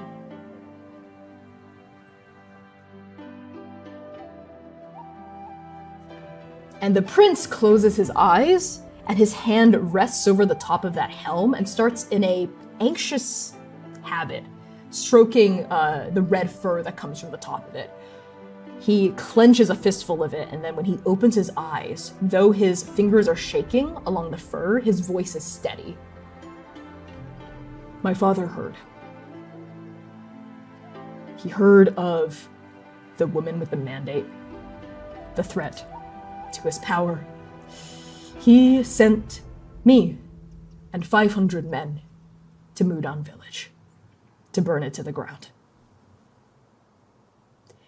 And Tiansheng crosses her arms, leans against the threshold and says, how'd that work out for you, champ? And without looking at Tiansheng, Prince Wu says, you were there, you fought off my men, we could not take the village. Tiansheng leans into you and says, all by myself. Yeah. Then how did it burn? And at that, Tiansheng freezes in like mid-gloat, steals her jaw, something pops in it, and you see a similar look as the one when she was talking about the Ascension Gate this whole time at you, but so much more intense, so much more jagged and cutting. Guilt. Yes, intense guilt, but also the same exact expression that's colored over Prince Wu's face this entire time. Shame. It doesn't look good on Tiansheng, this shame. It makes her look smaller, more doubtful, more vulnerable. And a spitting word from your mother's mouth, a memory of it, cuts through your head. Weak. In this moment, seeing this expression on Tiansheng's face, do you think of her as weak? No. And they don't know why. And they don't know how. But for the first time, they push that word away. It's not right. She just wouldn't understand. And Tiansheng, with that shame still so hot and dark on her face, like black fire, leans away from the threshold, kind of curls her hands into fists at her sides, squares her hips against the prince, and then looks down and says, well, that lion bastard, he tricked me. No, I was foolish enough to be tricked. And Prince Wu says, when he heard of the defeat of 500 men, when I reported it to my father, he said he would send me double the amount, 1,000, to storm the village, beat this cultivator, and burn it to the ground. Seize her, kill her, bring him her head, with the eyes plucked out, as a sign of the crushed mandate. But I knew it wouldn't work. This cultivator, I know we have our differences. Yeah, that's one way of putting it. Our differences. But she is strong. She's powerful. You've been traveling with her, apparently. You know how strong she is. I knew I couldn't beat her, no matter the size of the army. Every man she took on, she just got stronger and stronger. The thrill of the fight or something like that. You know, honestly, I don't know what was more humiliating. The fact that 500 of my men were defeated single-handedly by just one cultivator, or the fact that she spared every single one of their lives. But I knew that 1,000 men wouldn't be able to take Mudan village. I knew throwing just men at this problem wasn't going to accomplish what my father had asked of me. So I stepped outside of the regular twin playbook. Tia, our neighboring kingdom, had been formulating a new kind of technological innovation. Gunpowder. And Tiansheng, at that, turns to you and says, he said he was gonna duel me. He lied. He said he was gonna have a one-on-one fight with me away from the village, and that if I beat him fair and square, no tricks, then they'd leave Mudan village alone. Not just that, but that they'd recognize Mudan village's sovereignty. I mean, I couldn't turn that down. Of course I had to show up. I had no reason to doubt him. It was too fucking good to be true. It was me. I went. I'd even tell Rui. Those were the conditions, and as I waited there was a noise like thunder coming out of the cliff, and the cliff exploded. I don't know how else to explain it. It exploded. It detonated. And before I knew it, I was pinned under a fucking mountain of rubble, a landslide of just mud and dirt and rock. At least 20,000, 50,000, 100,000 pounds of it. Tons and tons of it. I tried digging myself out of it, but I couldn't. Not in time. And I could hear it. The screaming. The fire. Mudan village burning to the ground. That bastard sent in his 500 men and he burned Mudan village to the ground, and it was all my fault. And Rui puts a hand on Tiansheng's shoulder, and for a second you think Tiansheng might flinch and throw it off like a wounded wolf. But she doesn't. She resists the impulse. You see the impulse, you know the impulse, and she quashes it down and leans into Rui's touch. And the look on Rui's face is so similar, almost exactly the same as the look on Sui Xin's face. Toward you. Not pity, no. Empathy. Sorrow. And Rui says, "It wasn't your fault, Tiansheng. You were just trying your best. If anything, it was my fault. And I know, don't cut in to say the blame is not mine. As a leader, I must accept responsibility for what happened to my village. I refused to build up a military for Mudan village. I refused to build a standing army. I refused to even train our people for the art of war. I wanted to resist this tradition so much, I completely turned it away. And as a result, without Tiansheng, we were helpless. We could do nothing. We were farmers. We had no arms, we had no training. The soldiers came in and they burned everything. Everything we built for the past 6 years. The trade routes destroyed, our farms destroyed, our homes gone in a single night. And with every word, Prince Wu looks more and more ashamed. But Rui looks at him not with blame even, but understanding and a new kind of reckoning as she pivots her gaze away from you and toward Prince Wu. But I heard you, Zido. I heard you give the order. Spare them. Burn the homes, but spare the villagers. And we fled, of course. We fled into the mountains. I found Tiansheng, all of us working together. We dug her out of the rubble, and for the past 2 years, we've been hiding out here. And we have a name for ourselves. The Winds of Change. Because King Wu tried to burn us all. Wanted my head, wanted my eyes. He didn't get that. He tried to quash it. What he really did was light the spark of rebellion. I believe that every mortal life should be worth living. That every mortal soul should have the opportunity to make meaningful choices.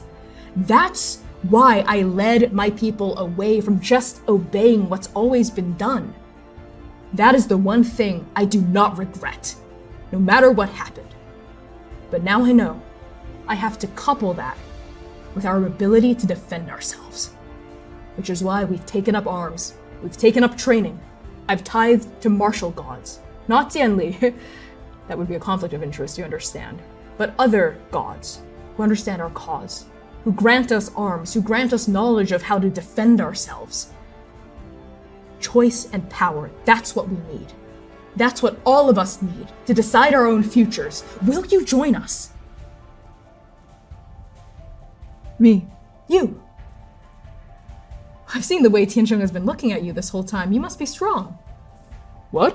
What? Huh? No, I'm not looking at them any particular way. Tiansheng, come on. You're looking at them the way that you look at someone that you respect. Martially, of course. So will you join us?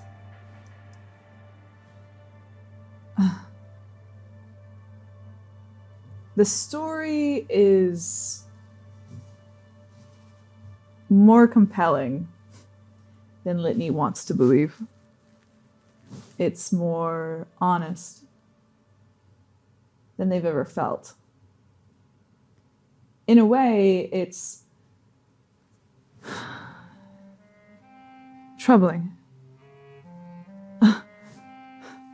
They understand so clearly purpose. It's everything to them. It's their fists, it's their knees, it's their bones, it's their lungs that don't breathe air, it's their heart that doesn't beat. It's their purpose, right? Their purpose to kill Longdu, the immortal emperor.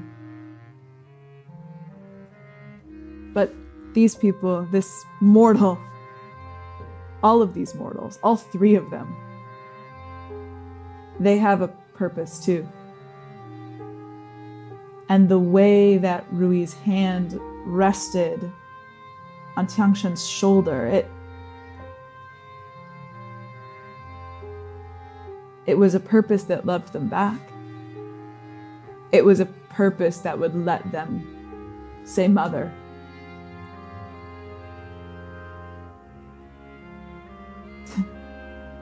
And something inside Litany box breaks a little? No.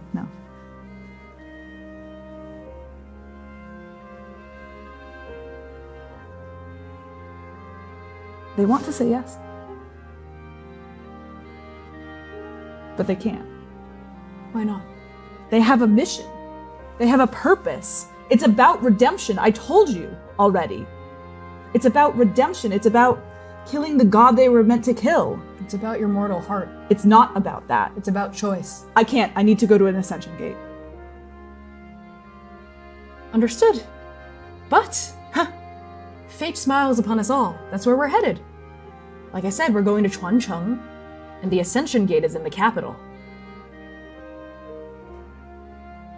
And Tiansheng, as you deliberate, says, "Why are we going to Chuancheng?" And Rui's smile grows.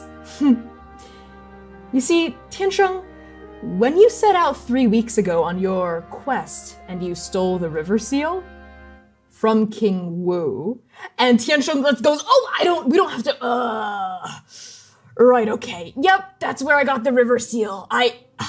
3 weeks ago, as Rui so explicitly said in great detail, I snuck into the capital, my transformations, disguised as an attendant, right, what have you. A very cute attendant, by the way, very gender, went into the throne room, stole the river seal from its seat of honor, because what happened at Mudan was my fault. And for the past 2 years, I've seen the villagers suffer and train and It was your purpose. it was my purpose. Exactly. So I knew what had to be done. This is all about the gods. This has always been about the gods. Rui, even your power, your ability to lead, your ability to build Mudan up to what it was because of the mandate of heaven. Because the unnamed god that chose you. So I thought, if I was able to go up to the city of heaven, talk to your god face to face, maybe I could convince them to directly help us. Maybe I could convince your god to reveal themselves instead of having to hide. There's something about Rui's god, their identity needing to be kept a secret. Something about how it's against the rules for them in particular to choose a champion. Well, yes. It's because they're the Emperor's virtue. And Prince Wu says, what? That's the god who gave you your mandate? The virtue of heaven? Themself? And Rui says, Zita, don't get... Yes. And with the kind of like, yeah, I guess I am a boss bitch, kind of like, but like trying to be humble about it. Like, yes, but they made me promise not to tell anybody because they'd get in trouble with the Emperor themselves. They said they just couldn't watch and wait idly by anymore. They had to use their power. What? The virtue may not disobey the Emperor. I know. They're going behind the Emperor's back to help us. Which is why I have to do right by them, I have to do right by my people, I have to do right by this mandate, by this power of the orange I've been given, while I still have it. While it's still here. Before my chance in the limelight is gone. Because we mortals, we only live for so long, we have to make our lives count, right? Right. I wanted to talk to Xiao Cheng, convince them to stop being such a coward and just be open about it and support us directly. So I went to the Ascension Gate, which is right outside Chuancheng, right outside it. It's like just 3 or 4 kilometers away. And I ascended.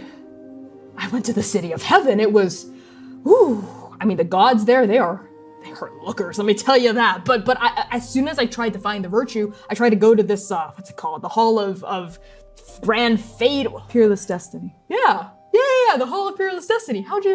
Anyway, I tried to go to the Hall of Peerless Destiny, but I guess they found out pretty quickly that I wasn't supposed to be there. I mean, I didn't look like King Wu, and they, the head administrator kept a strict tally of where all the river seals are supposed to belong, and I wasn't on the list. They called me a thief. I tried to break and enter my way into the Hall of Peerless Destiny and find Xiao Cheng, but then before I could even get inside, this huge god, this gentlewoman scholar person with this big flaming sword, she bat me all the way back down to the mortal realm, and I think I would have died, probably. Yeah, I probably would have died from the fall, but then I think it was because I was holding the river seal that I fell through the cradle and, well, you know the rest. Into the underworld. Yeah, Litany gives Tiangshen a long, rather withering look. She shrivels under it like a little raisin in the sun. And then they pivot to Rui.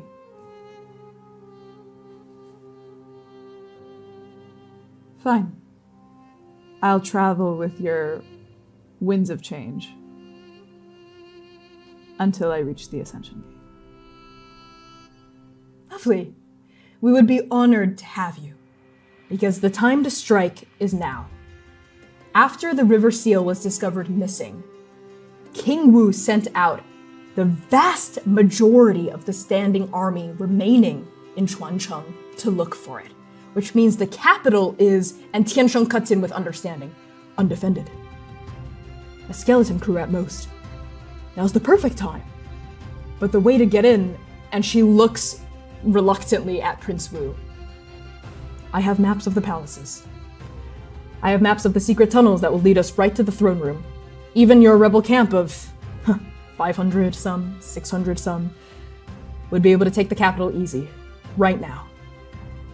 But, like Rui said, the time to strike is now. And Tiansheng says, okay, hold on. One last question. Why the hell is he here? Like, how did he, why is he, what? And Prince Wu says, I defected. I defected. You know, that's actually the first time I've said that out loud. I disobeyed my father, and I defected, and and he kind of leans against the table. A traitor now. A traitor to my kingdom, but 2 years ago when I failed to bring the head of you, Rui, to my father, he demoted me from commanding general of his army. And I have had a lot of time to think in these past 2 years. I've always been torn between, well, making my father proud, being the son he wants me to be, being the ruler he needs me to be, and the people, I suppose.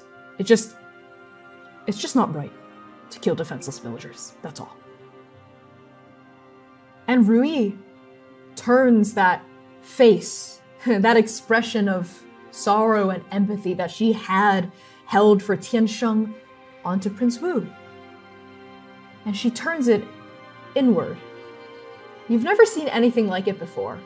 Someone holding this sorrow for themselves, but in a way that isn't jagged, in a way that doesn't cut, in a way that even Sui Xin didn't, in a way that feels kind. Weak, snarls your mother's voice in your head.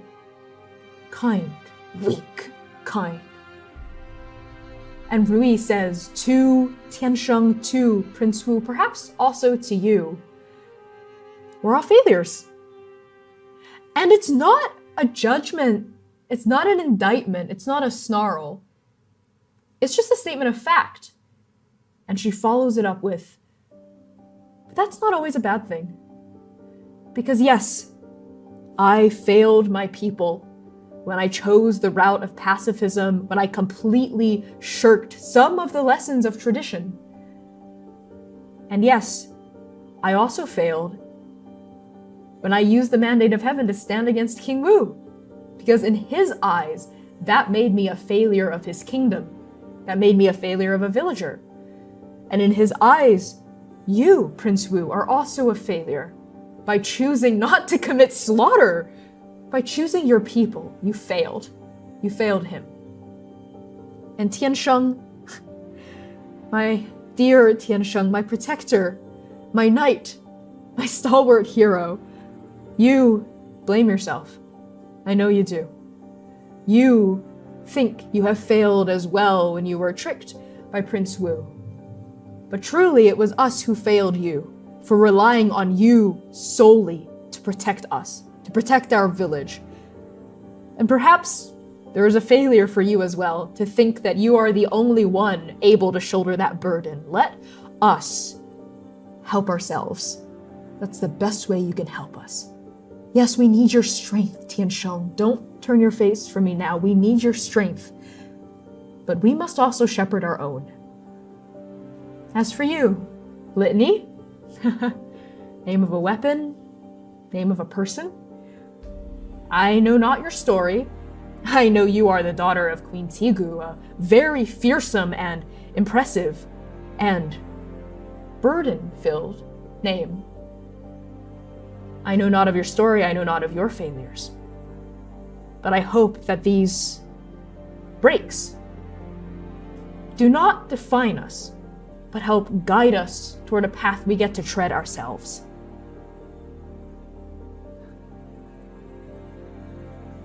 Never before has a mortal spoken to Litany like this. They've never heard anyone speak like this. And there is a moment where it's no wonder that she has the mandate of heaven. But that awe is crushed by the weight of the words that she wields. And it's there, the shame, the guilt, the failure, it's all there. And I think for the first time, Litany is in a fight they can't win. They don't know how to quash this. The tenants, how could the tenants help them here? There are no gods to kill. Their purpose is faltering. And that strike of fear dips into the center of Litany cracks them open again, and I think they just look at Rui, look at Tiansheng, look at even the prince whose face looks just like theirs, and they nod once.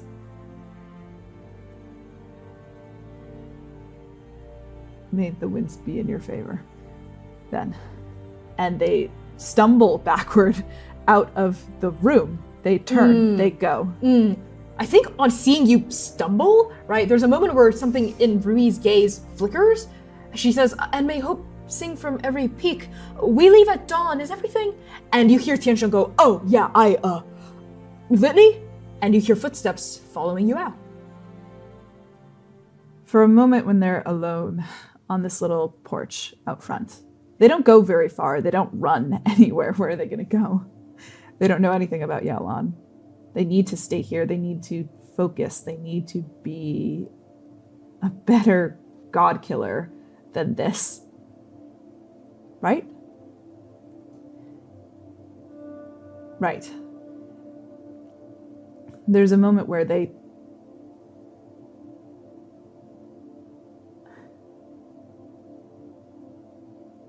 just take a beat.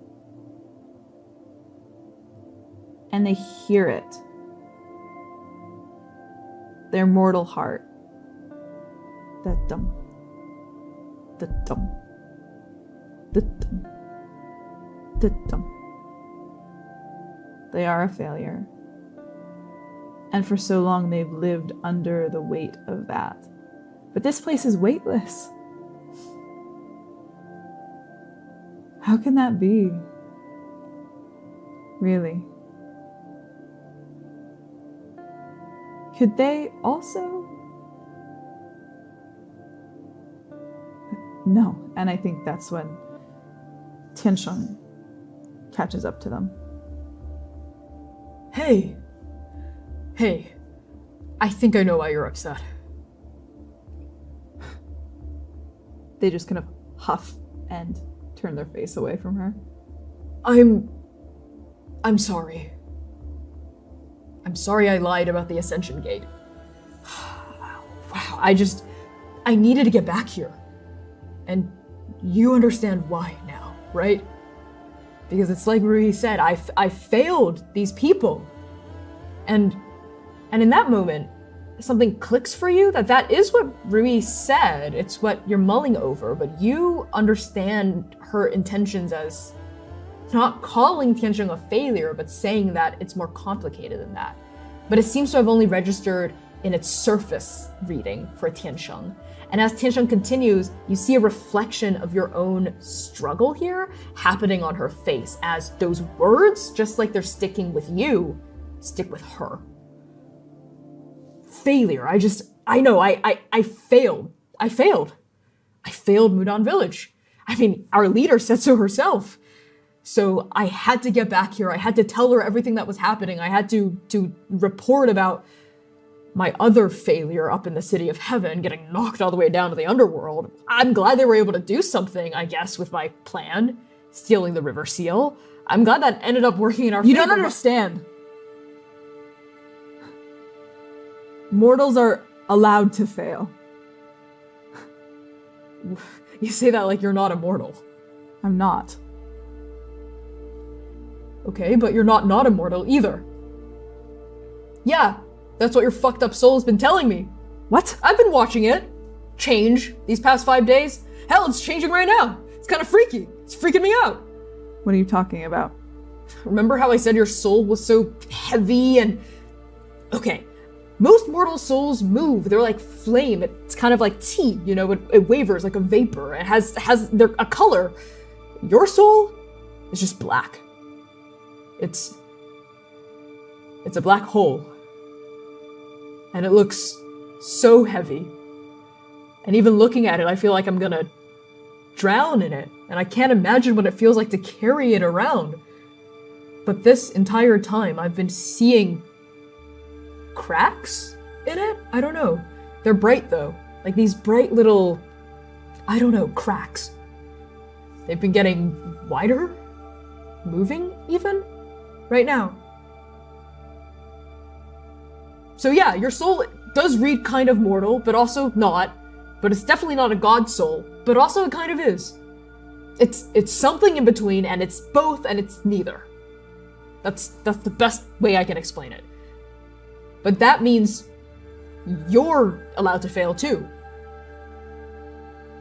No, I'm not.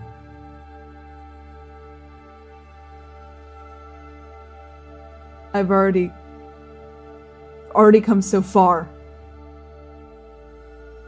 崔仙人.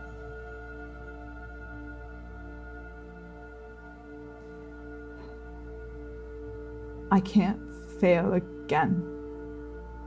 And I'd like to connect with someone. I think this is the first time you're using this move. It's a big milestone. Okay, so when you try to connect with someone, tell them something intimate and answer one. I will reveal a fragment of their pain as they answer the other. What common ground do we share? And what still divides us? When Litany says, I can't fail, for the first time, this is a different kind of determination. It's not even determination. It's not that drive. It's not that hunger. It's not that lion racing through a field of obsidian grass. It is so small and so lonely and so agonizingly empty because their success is all they have. Without it, they are literally nothing. And that scares them. That scares them more than a cultivator ever could. That scares them more than an army ever could. That scares them more than a god or a demon ever could. They've been nothing for 100 years. They don't want to be nothing anymore. They can't fail here. Why doesn't she understand?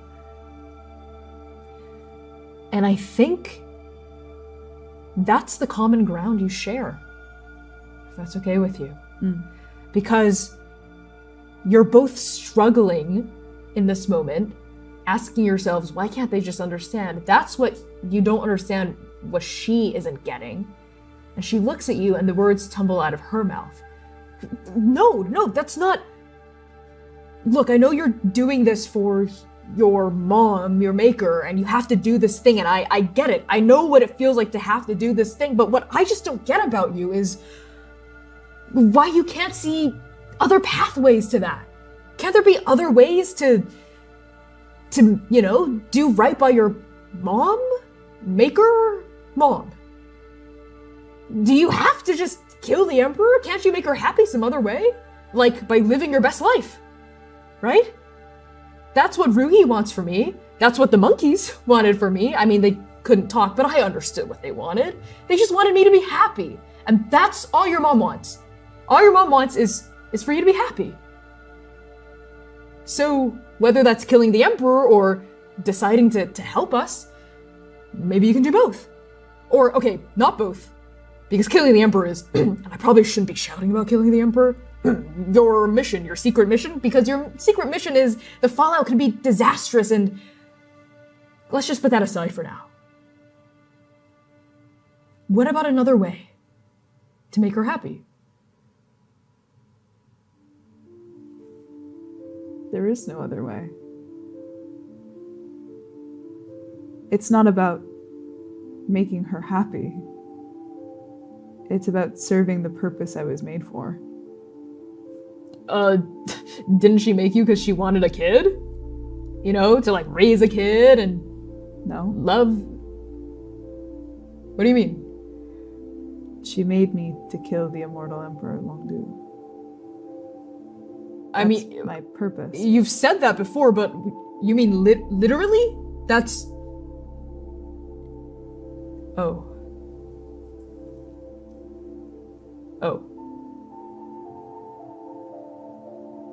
And Litany, that is very much what still divides the two of you. Because yeah, even though Tiansheng insists that you are at least partway, halfway, in the liminal space of being mortal, you were made to be a weapon. And mortals, Mortals aren't made to be anything at all. They just are. And they get to choose. And I will now answer, what common ground do we share?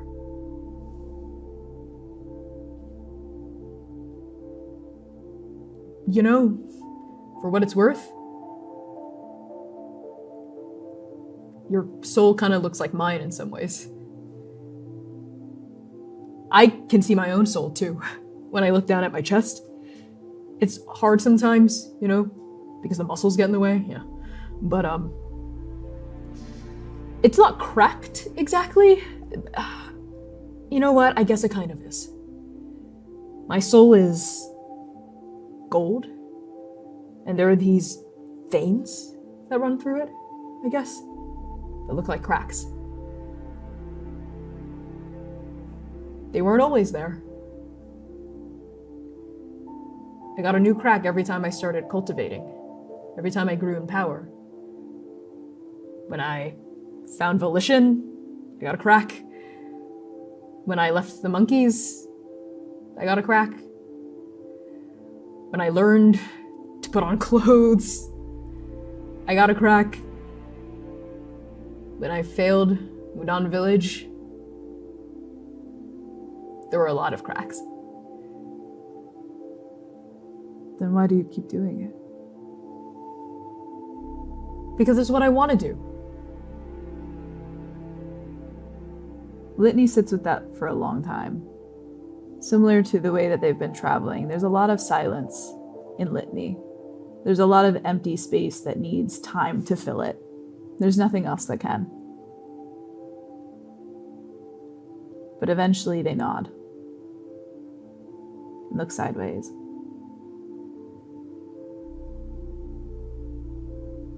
Thank you. I think that's a milestone. I think that's the first time you've said. And I'm not going to kick your ass for lying to me. Right, that.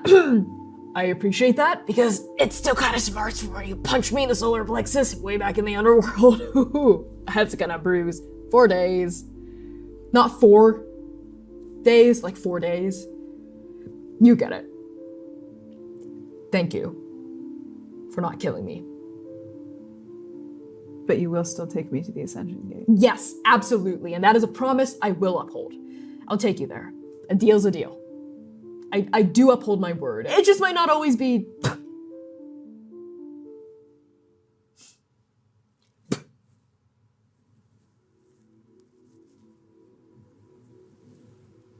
And on that litany, dusk falls, you spend the night in Mudan Village. Rui insists on finding you a place indoors to sleep.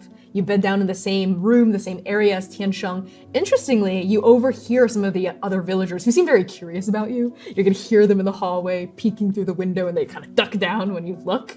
You overhear snatches of conversation that suggest Tiansheng has her own place that isn't in this guest quarters, but she insists on keeping an eye on you. And keeping you company is what she says to the villagers. Like, oh, you know, this is a new friend. A new friend. I gotta keep him company, you know. I gotta give him the old Mudan welcome.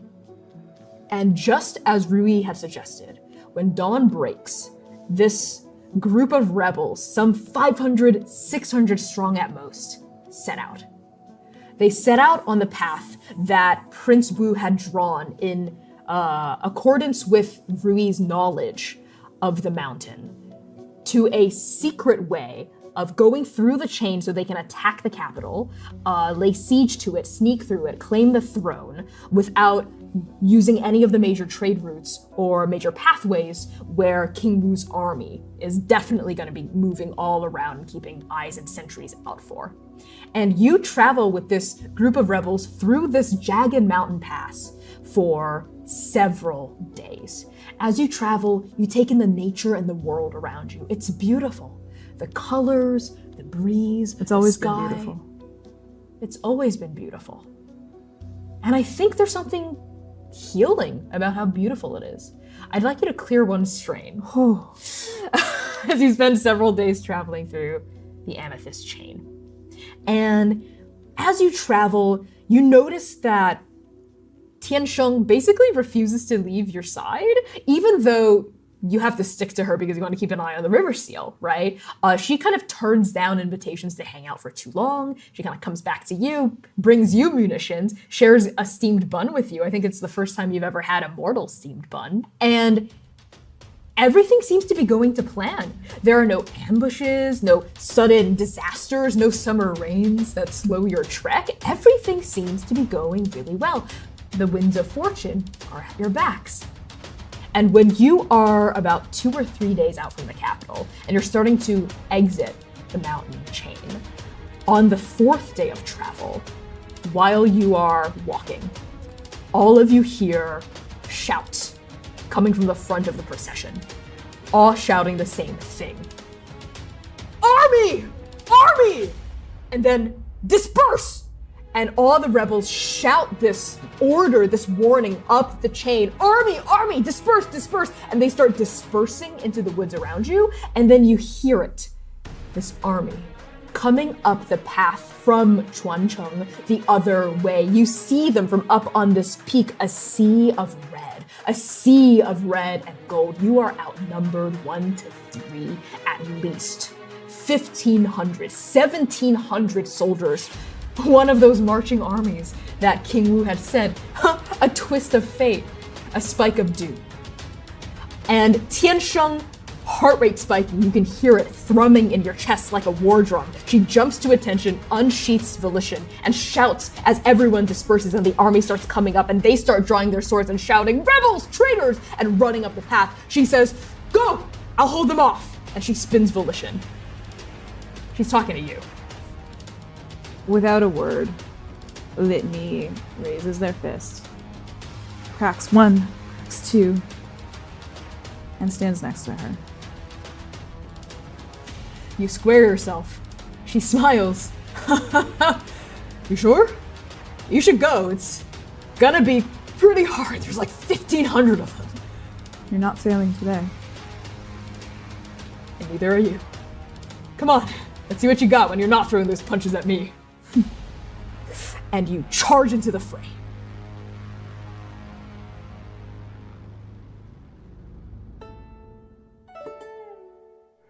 Thank you so much for tuning in to Godkiller Last Hope. If you've been enjoying this series, please consider joining Transplanter's Patreon at patreon.com/transplanterrpg. It's the best way to support us for as little as $3 a month, so we can continue bringing great performances like this one. If you can't spare the funds, please consider leaving a positive review or comment, posting about us on social media, or sharing the show with a friend that you think will enjoy us. Thanks to the support of our audience, we are continually able to do this awesome work. And you can purchase the Ashcan of Godkiller RPG on itch.io/by Connie Chong. The games for release will be published through Evil Hat Productions in 2025. And as always, our sponsors for this series are Frivolous Bear Studios and Hero Forge. Thank you for helping us create these powerful stories. And with that, our game comes to a close for now. We'll see you next time, right here on Transplanter RPG.